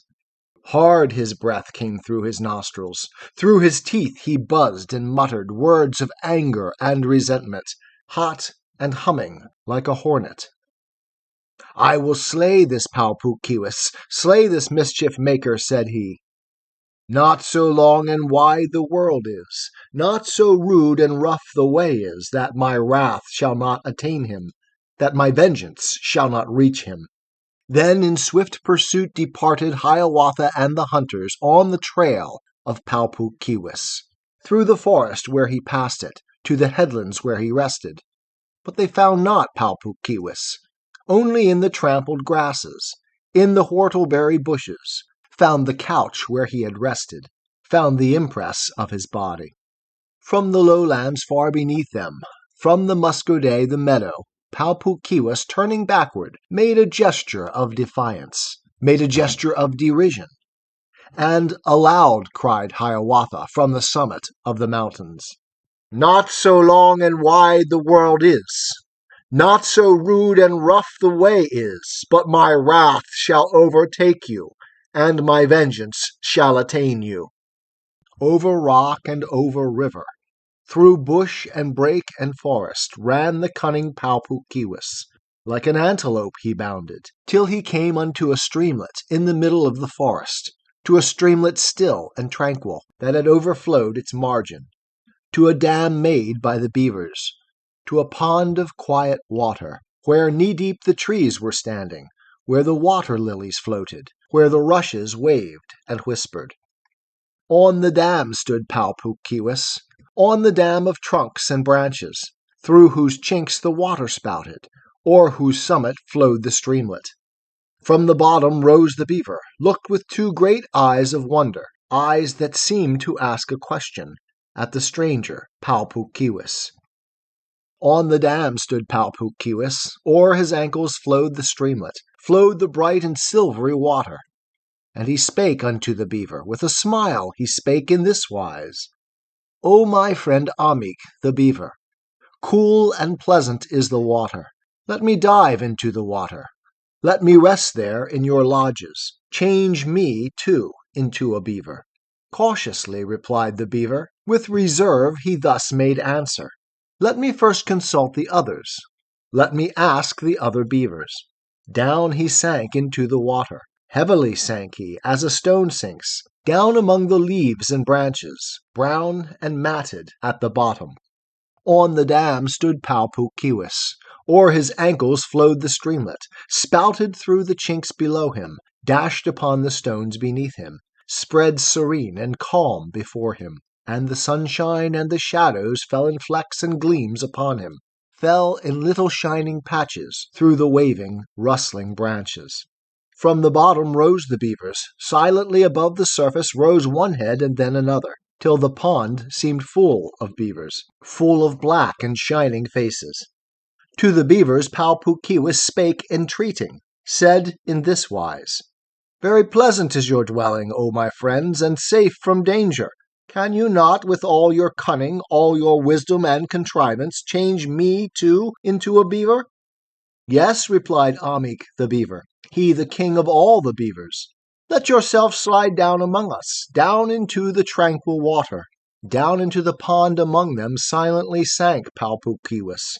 Black became his shirt of deerskin, black his moccasins and leggings. In a broad black tail behind him spread his foxtails and his fringes. He was changed into a beaver. "Make me large," said Pau-Puk-Keewis. "Make me large and make me larger, larger than the other beavers." "Yes," the beaver chief responded. "When our lodge below you enter, in our wigwam we will make you 10 times larger than the others." Thus into the clear brown water silently sank Pau-Puk-Keewis, found the bottom covered over with the trunks of trees and branches, hoards of food against the winter, piles and heaps against the famine, found the lodge with arching doorway leading into spacious chambers. Here they made him large and larger, made him largest of the beavers, 10 times larger than the others. "You shall be our ruler," said they, "chief and king of all the beavers." But not long had Pau-Puk-Keewis sat in state among the beavers, when there came a voice of warning from the watchman at his station in the water flags and lilies, saying, "Here is Hiawatha, Hiawatha with his hunters." Then they heard a cry above them, heard a shouting and a tramping, heard a crashing and a rushing, and the water round and o'er them sank and sucked away in eddies, and they knew their dam was broken. On the lodge's roof the hunters leaped and broke it all asunder. Streamed the sunshine through the crevice, sprang the beavers through the doorway, hid themselves in deeper water, in the channel of the streamlet. But the mighty Pau-Puk-Keewis could not pass beneath the doorway. He was puffed with pride and feeding. He was swollen like a bladder.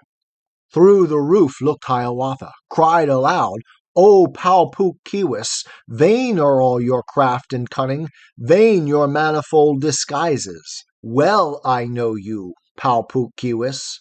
With their clubs they beat and bruised him, beat to death poor Pau-Puk-Keewis, pounded him as maize is pounded, till his skull was crushed to pieces.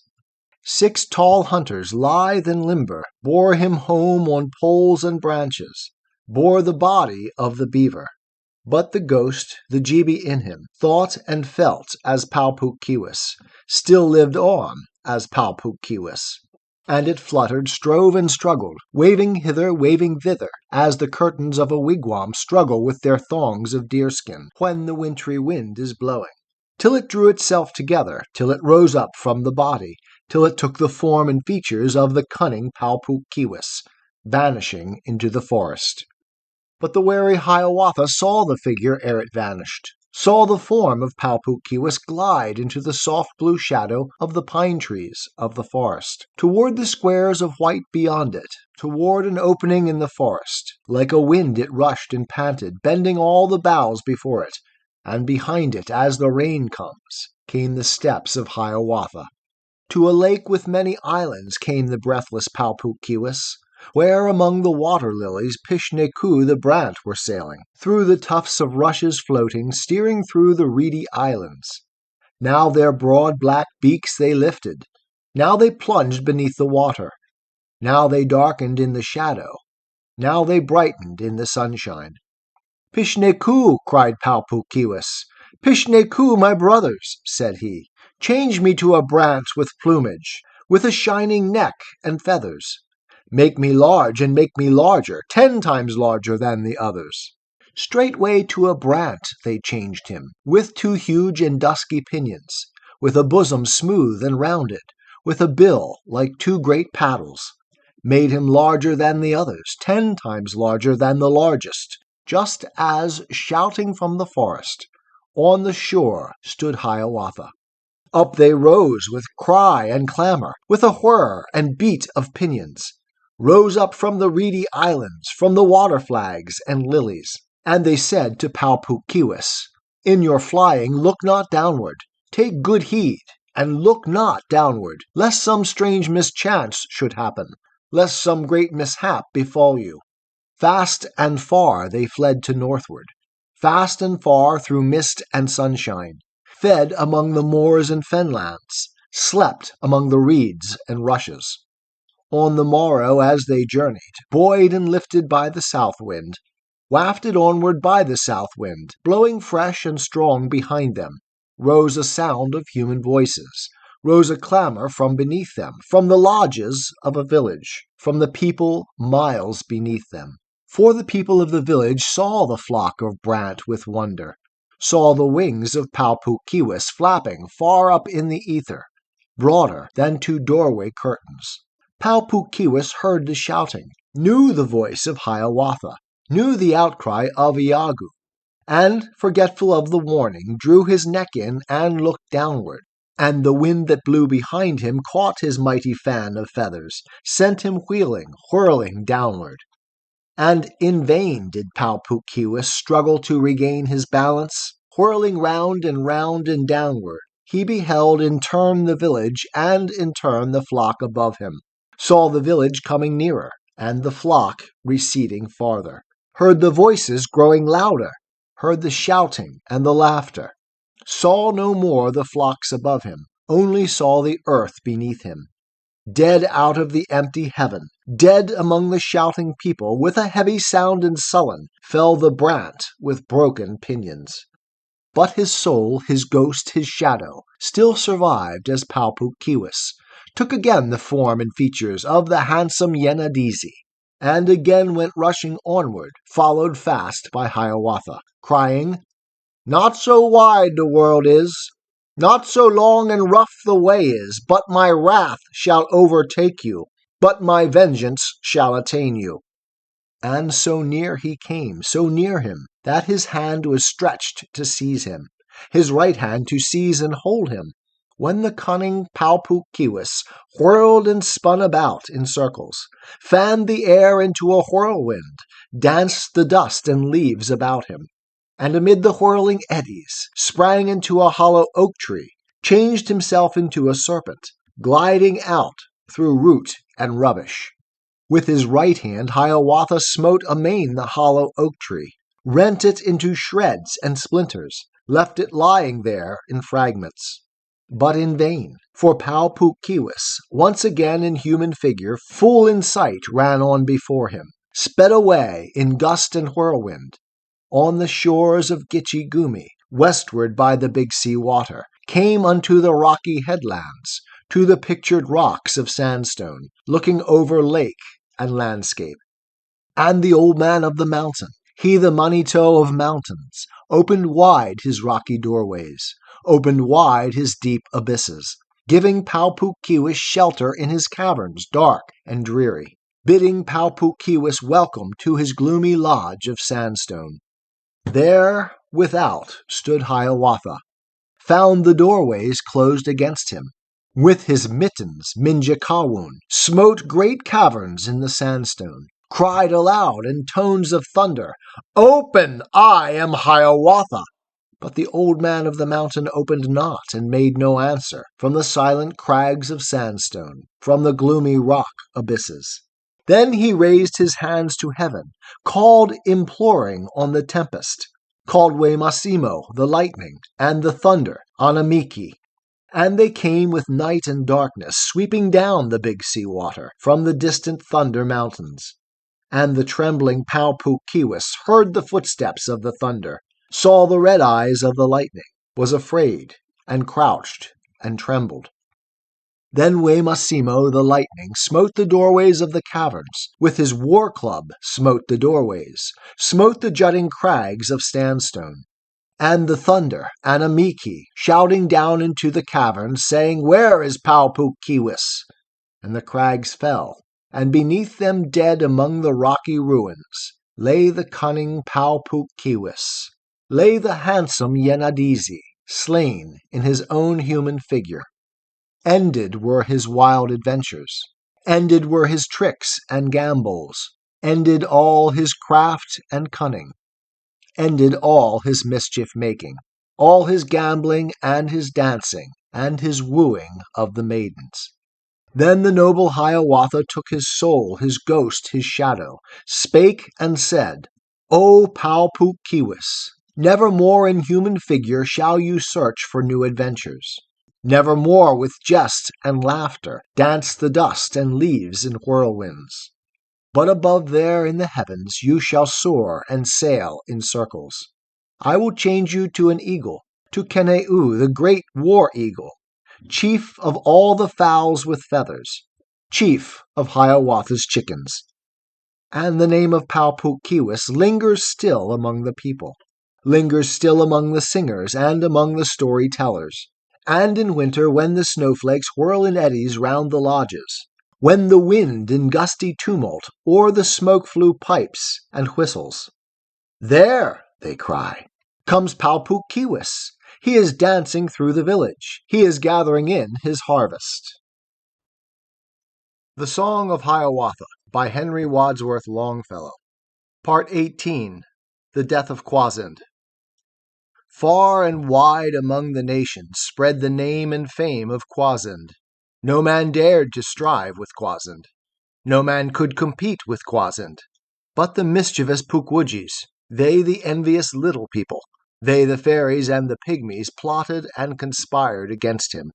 "If this hateful Kwasind," said they, "if this great outrageous fellow goes on thus a little longer, tearing everything he touches, rending everything to pieces, filling all the world with wonder, what becomes of the Pukwudgies?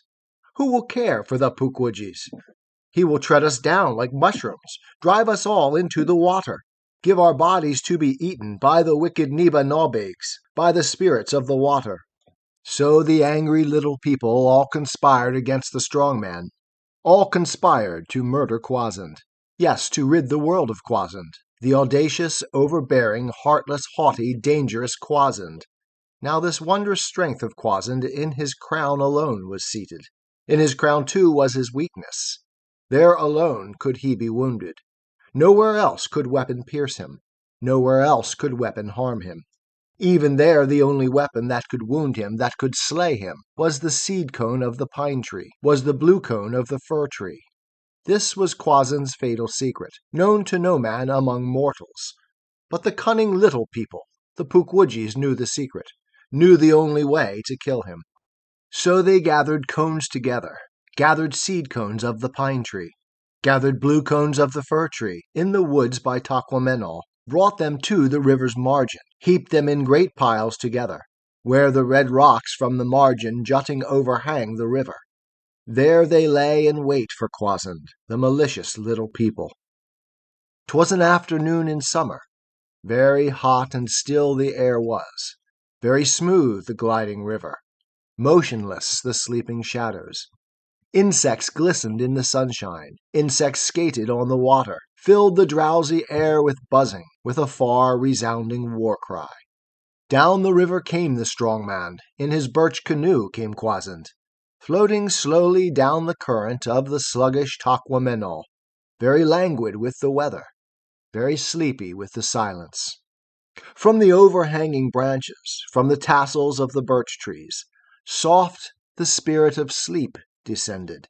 By his airy host surrounded, his invisible attendants, came the spirit of sleep, Nepahwin, like a burnished Dushquanishi, Like a dragonfly he hovered o'er the drowsy head of Kwasind. To his ear there came a murmur, as of waves upon a seashore, as of far-off tumbling waters, as of winds among the pine trees. And he felt upon his forehead blows of little airy war-clubs, wielded by the slumbrous legions of the spirit of sleep, Nepahwin, as of someone breathing on him. At the first blow of their war-clubs fell a drowsiness on Kwasind. At the second blow they smote him, motionless his paddle rested. At the third, before his vision reeled the landscape into darkness. Very sound asleep was Kwasind.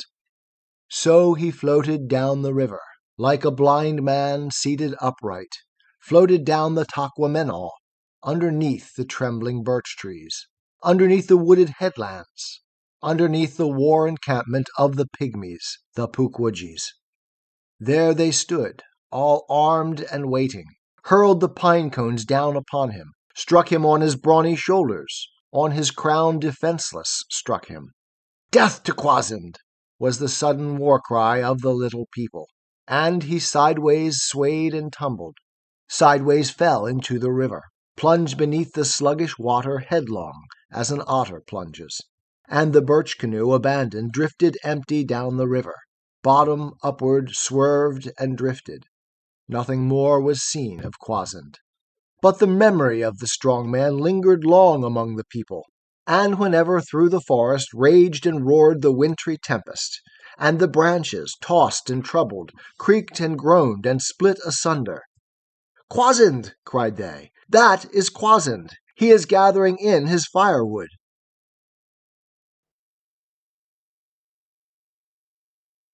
The Song of Hiawatha by Henry Wadsworth Longfellow. Part 19. The Ghosts. Never stoops the soaring vulture on his quarry in the desert, on the sick or wounded bison.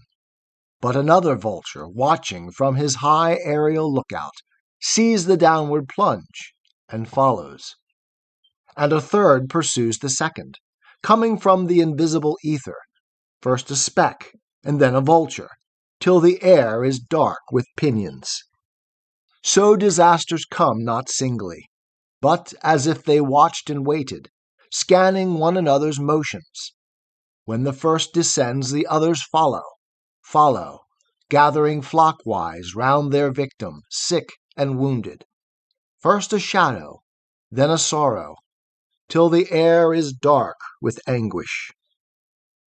Now o'er all the dreary Northland, mighty Peboan the winter, breathing on the lakes and rivers, into stone had changed their waters.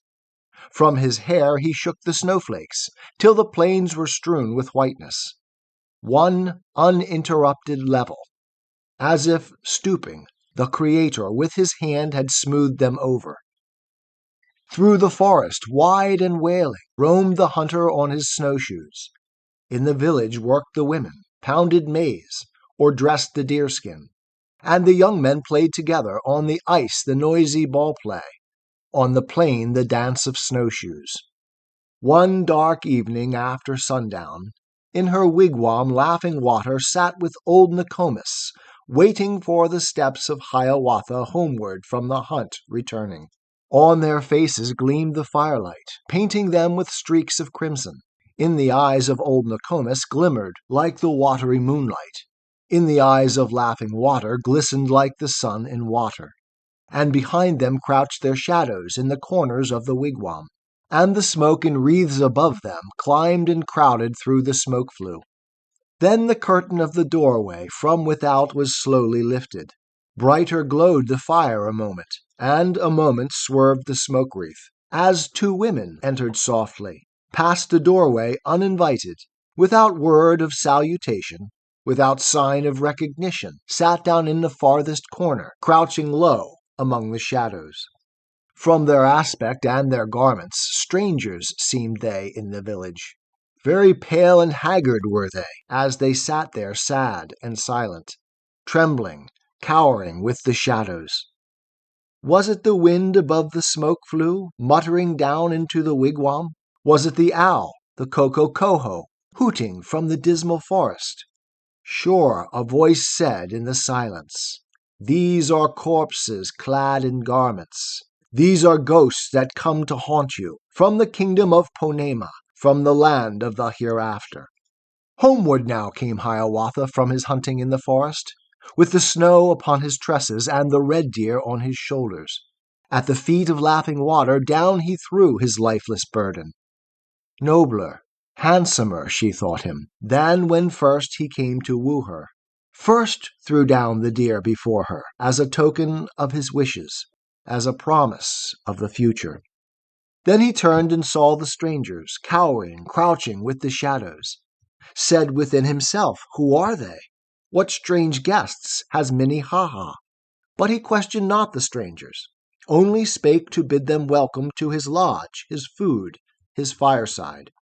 When the evening meal was ready, and the deer had been divided, both the pallid guests, the strangers, springing from among the shadows, seized upon the choicest portions, seized the white fat of the roebuck, set apart for Laughing Water, for the wife of Hiawatha.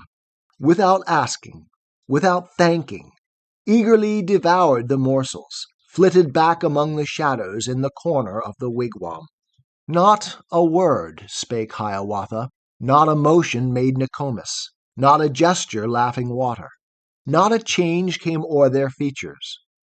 Only Minnehaha softly whispered, saying, "They are famished. Let them do what best delights them. Let them eat, for they are famished." Many a daylight dawned and darkened. Many a night shook off the daylight, as the pine shakes off the snowflakes from the midnight of its branches. Day by day the guests unmoving sat there silent in the wigwam. But by night, in storm or starlight, forth they went into the forest, bringing firewood to the wigwam, bringing pine cones for the burning, always sad and always silent. And whenever Hiawatha came from fishing or from hunting, when the evening meal was ready and the food had been divided, gliding from their darksome corner came the pallid guests, the strangers, seized upon the choicest portions set aside for Laughing Water, and without rebuke or question flitted back among the shadows. Never once had Hiawatha by a word or look reproved them. Never once had old Nokomis made a gesture of impatience. Never once had Laughing Water shown resentment at the outrage. All had they endured in silence, that the rights of guest and stranger, that the virtue of free giving, by a look might not be lessened, by a word might not be broken. Once at midnight Hiawatha, ever wakeful, ever watchful, in the wigwam dimly lighted by the brands that still were burning, by the glimmering, flickering firelight, heard a sighing, oft repeated, heard a sobbing as of sorrow.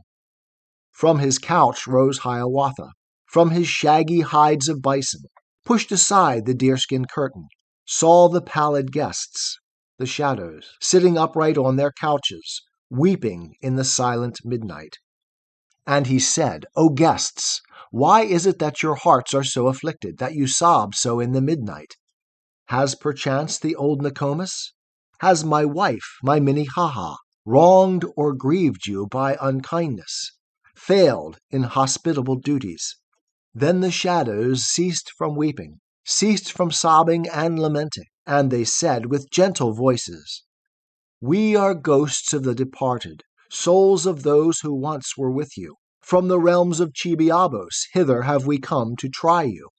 Hither have we come to warn you. Cries of grief and lamentation reach us in the blessed islands, cries of anguish from the living, calling back their friends departed, sadden us with useless sorrow. Therefore have we come to try you. No one knows us, no one heeds us. We are but a burden to you, and we see that the departed have no place among the living. Think of this, O Hiawatha, speak of it to all the people, that henceforward and forever they no more with lamentations sadden the souls of the departed in the islands of the blessed. Do not lay such heavy burdens in the graves of those you bury, not such weight of furs and wampum not such weight of pots and kettles, for the spirits faint beneath them. Only give them food to carry, only give them fire to light them. 4 days is the spirit's journey to the land of ghosts and shadows, 4 its lonely night encampments. 4 times must their fire be lighted. Therefore, when the dead are buried, let a fire, as night approaches, 4 times on the grave be kindled, that the soul upon its journey may not lack the cheerful firelight, may not grope about in darkness. Farewell, noble Hiawatha. We have put you to the trial, to the proof have put your patience, by the insult of our presence, by the outrage of our actions. We have found you great and noble. Fail not in the greater trial, faint not in the harder struggle. When they ceased, a sudden darkness fell and filled the silent wigwam. Hiawatha heard a rustle as of garments trailing by him, heard the curtain of the doorway lifted by a hand he saw not, felt the cold breath of the night air, for a moment saw the starlight. But he saw the ghosts no longer, saw no more the wandering spirits from the kingdom of Ponema, from the land of the hereafter. The Song of Hiawatha by Henry Wadsworth Longfellow. Part 20. The Famine. O the long and dreary winter! O the cold and cruel winter! Ever thicker, thicker, thicker froze the ice on lake and river. Ever deeper, deeper, deeper fell the snow o'er all the landscape. Fell the covering snow, and drifted through the forest round the village. Hardly from his buried wigwam could the hunter force a passage. With his mittens and his snowshoes vainly walked he through the forest, sought for bird or beast and found none, saw no track of deer or rabbit, in the snow beheld no footprints, in the ghastly, gleaming forest fell and could not rise from weakness, perished there from cold and hunger. Oh, the famine and the fever! Oh, the wasting of the famine! Oh, the blasting of the fever! Oh, the wailing of the children!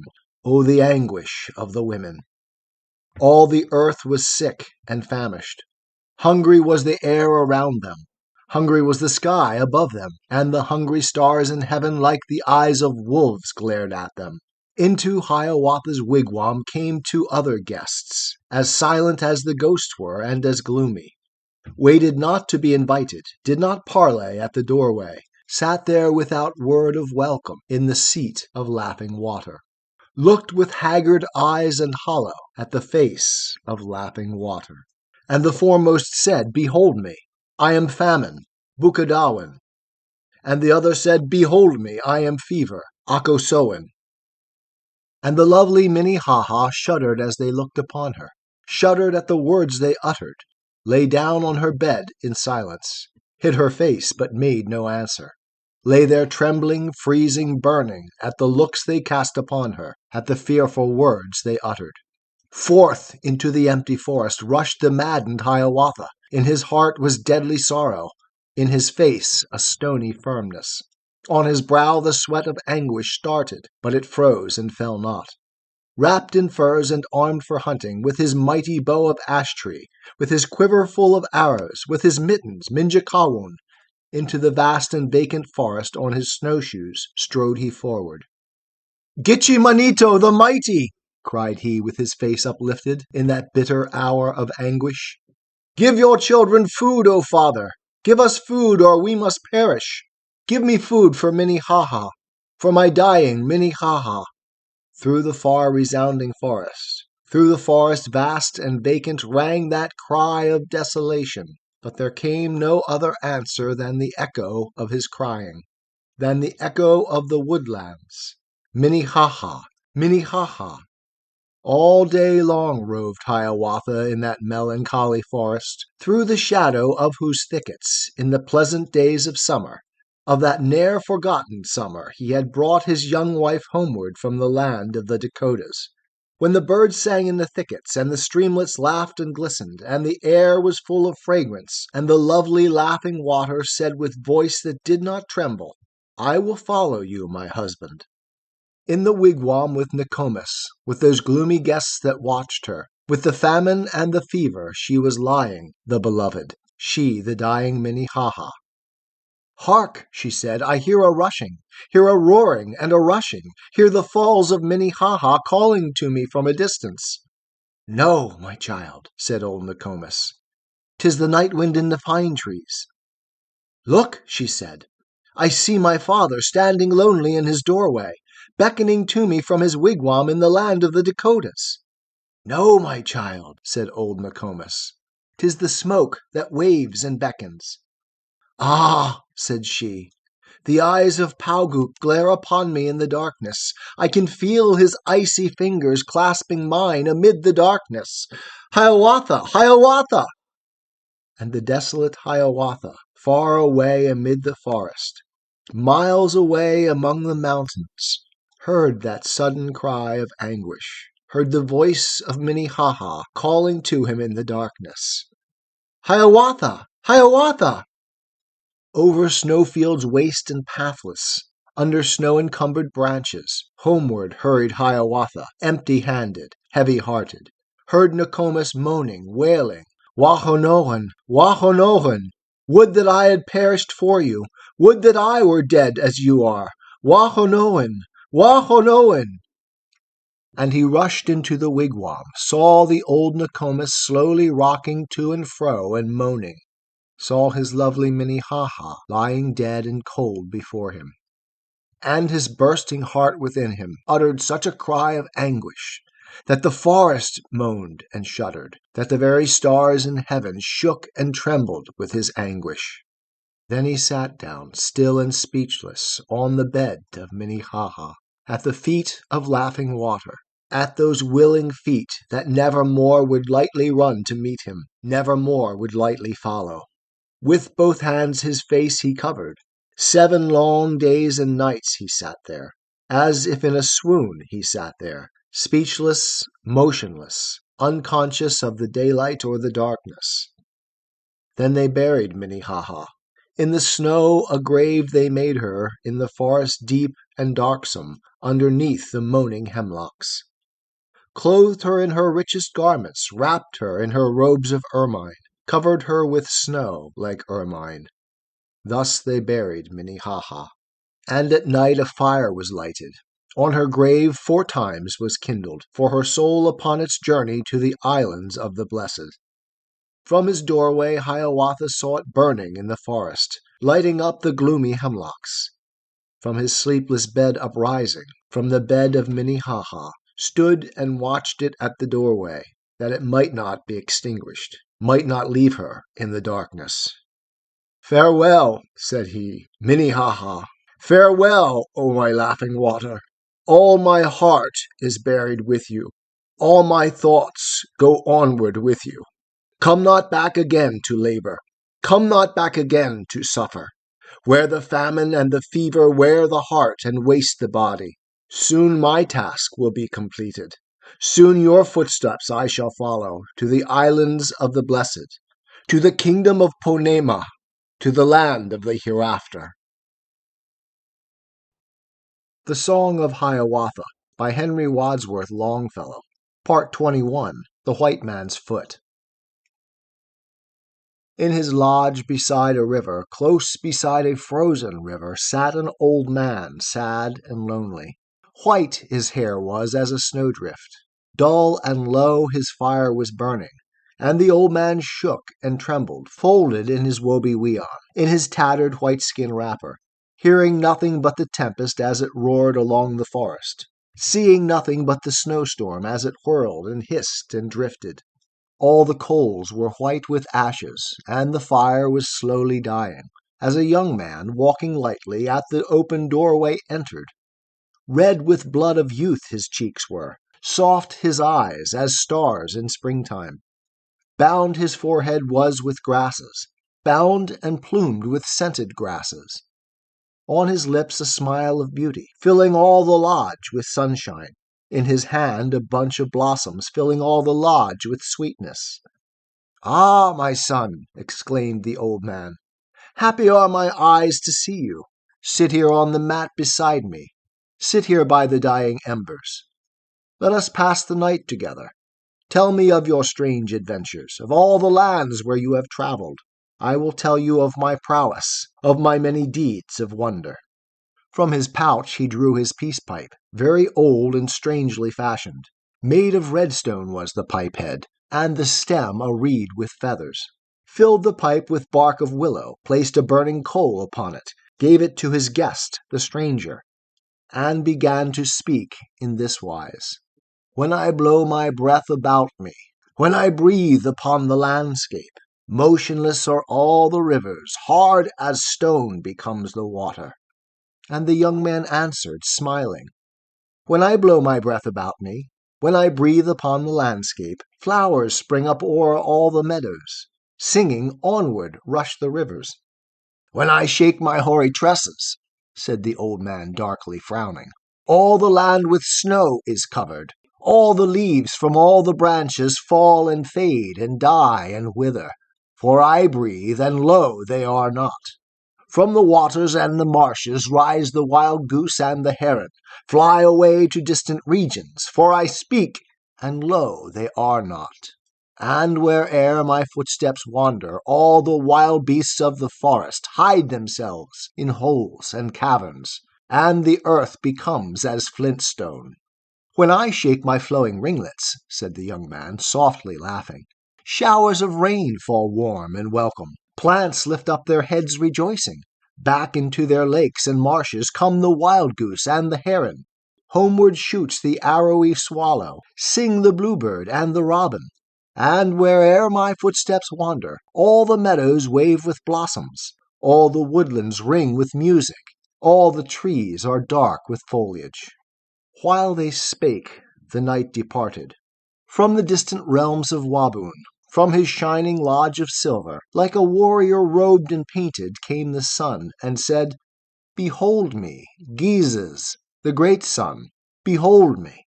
Then the old man's tongue was speechless, and the air grew warm and pleasant, and upon the wigwam sweetly sang the bluebird and the robin, and the stream began to murmur, and a scent of growing grasses through the lodge was gently wafted.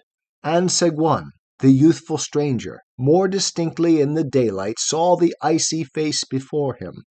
It was Peboan, the winter. From his eyes the tears were flowing, as from melting lakes the streamlets, and his body shrunk and dwindled as the shouting sun ascended, till into the air it faded, till into the ground it vanished. And the young man saw before him, on the hearthstone of the wigwam, where the fire had smoked and smoldered, saw the earliest flower of springtime, saw the beauty of the springtime, saw the misgodid in blossom.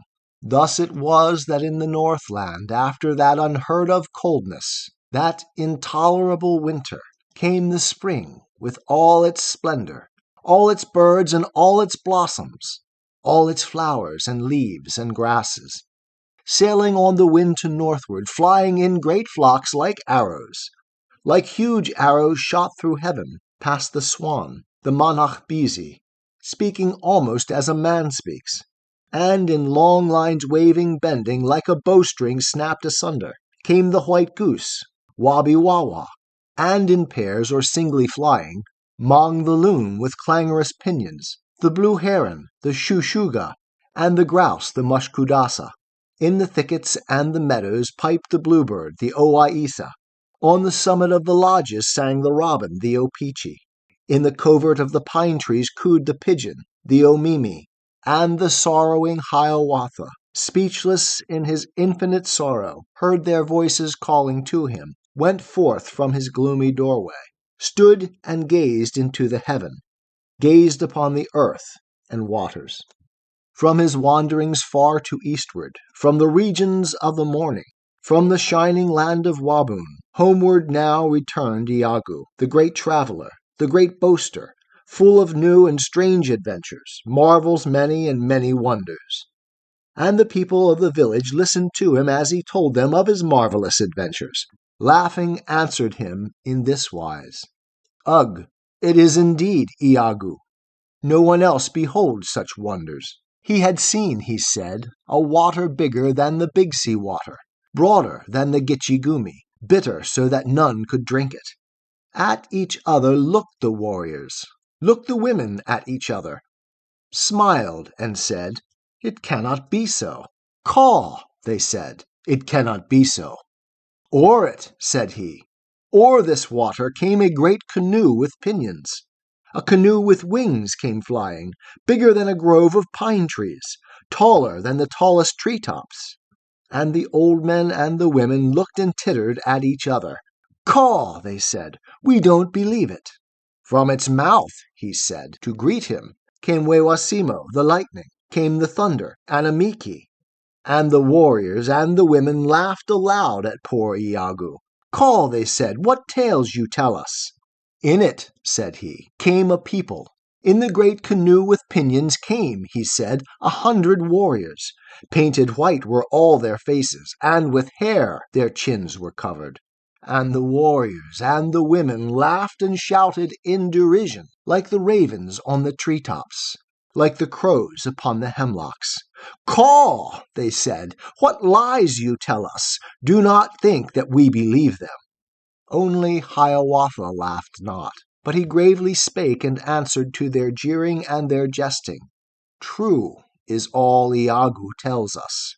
I have seen it in a vision, seen the great canoe with pinions, seen the people with white faces, seen the coming of this bearded people of the wooden vessel, from the regions of the morning, from the shining land of Waboon.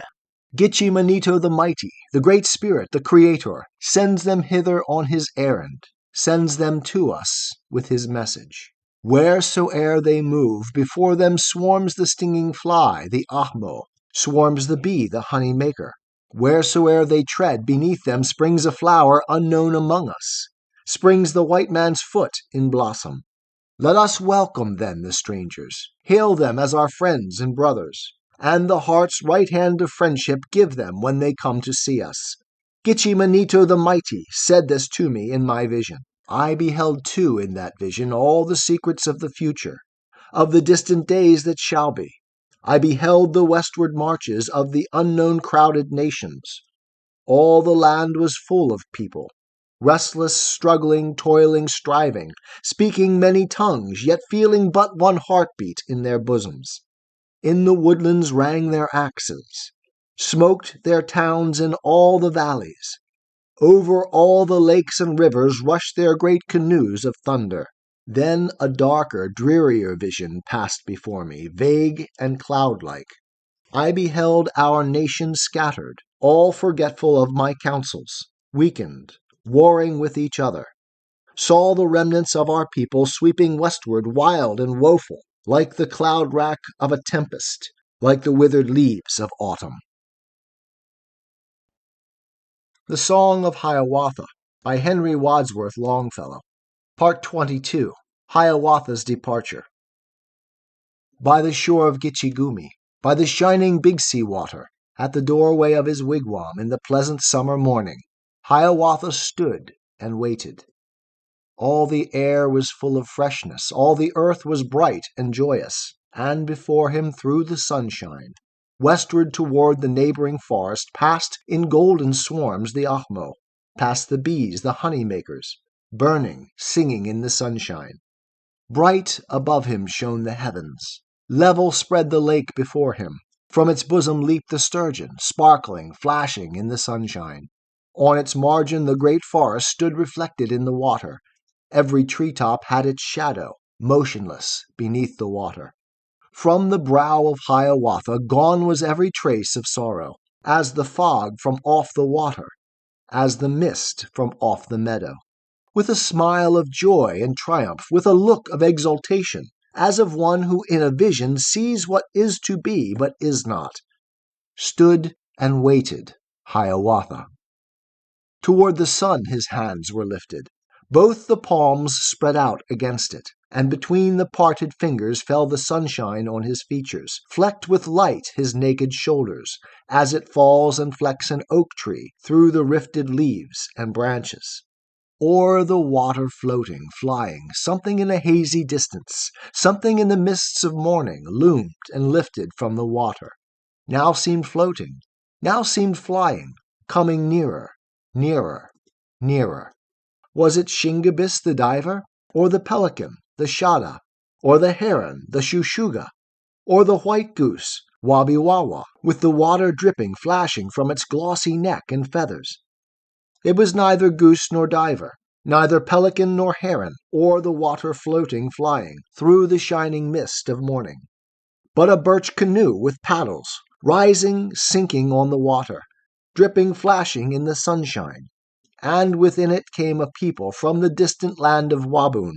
From the farthest realms of morning came the black-robed chief, the prophet, he the priest of prayer, the paleface, with his guides and his companions. And the noble Hiawatha, with his hands aloft extended, held aloft in sign of welcome, waited, full of exultation, till the birch canoe with paddles grated on the shining pebbles, stranded on the sandy margin, till the black-robed chief, the paleface, with the cross upon his bosom, landed on the sandy margin. Then the joyous Hiawatha cried aloud, and spake in this wise: "Beautiful is the sun, O strangers, when you come so far to see us. All our town in peace awaits you. All our doors stand open for you. You shall enter all our wigwams, for the heart's right hand we give you. Never bloomed the earth so gaily, never shone the sun so brightly, as today they shine and blossom when you come so far to see us. Never was our lake so tranquil, nor so free from rocks and sandbars. For your birch canoe in passing has removed both rock and sandbar. Never before had our tobacco such a sweet and pleasant flavor. Never the broad leaves of our cornfields were so beautiful to look on as they seem to us this morning, when you come so far to see us." And the black-robed chief made answer, stammered in his speech a little, speaking words yet unfamiliar. "Peace be with you, Hiawatha. Peace be with you and your people. Peace of prayer and peace of pardon. Peace of Christ and joy of Mary." Then the generous Hiawatha led the strangers to his wigwam, seated them on skins of bison, seated them on skins of ermine, and the careful old Nokomis brought them food in bowls of basswood, water brought in birchen dippers, and the calumet, the peace pipe, filled and lighted for their smoking. All the old men of the village, all the warriors of the nation, all the Jasakids, the prophets, the magicians, the Wabinos, and the medicine men, the Medas, came to bid the strangers welcome. "It is well," they said, "O brothers, that you come so far to see us." In a circle round the doorway, with their pipes they sat in silence, waiting to behold the strangers, waiting to receive their message, till the black-robed chief, the paleface, from the wigwam came to greet them, stammering in his speech a little, speaking words yet unfamiliar. "It is well," they said, "O brother, that you come so far to see us." Then the black-robed chief, the prophet, told his message to the people, told the purport of his mission, told them of the Virgin Mary and her blessed Son, the Savior, how in distant lands and ages he had lived on earth as we do, how he fasted, prayed, and labored, how the Jews, the tribe accursed, mocked him, scourged him, crucified him, how he rose from where they laid him, walked again with his disciples, and ascended into heaven. And the chiefs made answer, saying, "We have listened to your message. We have heard your words of wisdom. We will think on what you tell us. It is well for us, O brothers, that you come so far to see us." Then they rose up and departed, each one homeward to his wigwam. To the young men and the women told the story of the strangers whom the Master of Life had sent them from the shining land of Waboon. Heavy with the heat and silence grew the afternoon of summer. With a drowsy sound the forest whispered round the sultry wigwam. With a sound of sleep the water rippled on the beach below it. From the cornfields, shrill and ceaseless, sang the grasshopper, Papukina, and the guests of Hiawatha, weary with the heat of summer, slumbered in the sultry wigwam. Slowly o'er the simmering landscape fell the evening's dusk and coolness, and the long and level sunbeams shot their spears into the forest. Breaking through its shields of shadow, rushed into each secret ambush, searched each thicket, dingle, hollow, Still the guests of Hiawatha slumbered in the silent wigwam. From his place rose Hiawatha, bade farewell to old Nokomis, spake in whispers, spake in this wise, did not wake the guests that slumbered. I am going, O Nokomis, on a long and distant journey, to the portals of the sunset, to the regions of the home wind, of the northwest wind, Keewaydin. But these guests I leave behind me. In your watch and ward I leave them. See that never harm comes near them. See that never fear molests them. Never danger nor suspicion, never want of food or shelter in the lodge of Hiawatha. Forth into the village went he, bade farewell to all the warriors, bade farewell to all the young men, spake persuading, spake in this wise. I am going, O my people, on a long and distant journey. Many moons and many winters will have come and will have vanished ere I come again to see you. But my guests I leave behind me. Listen to their words of wisdom. Listen to the truth they tell you. For the Master of Life has sent them from the land of light and morning. On the shore stood Hiawatha, turned and waved his hand at parting. On the clear and luminous water launched his birch canoe for sailing. From the pebbles of the margin shoved it forth into the water. Whispered to it, "Westward, westward," and with speed it darted forward.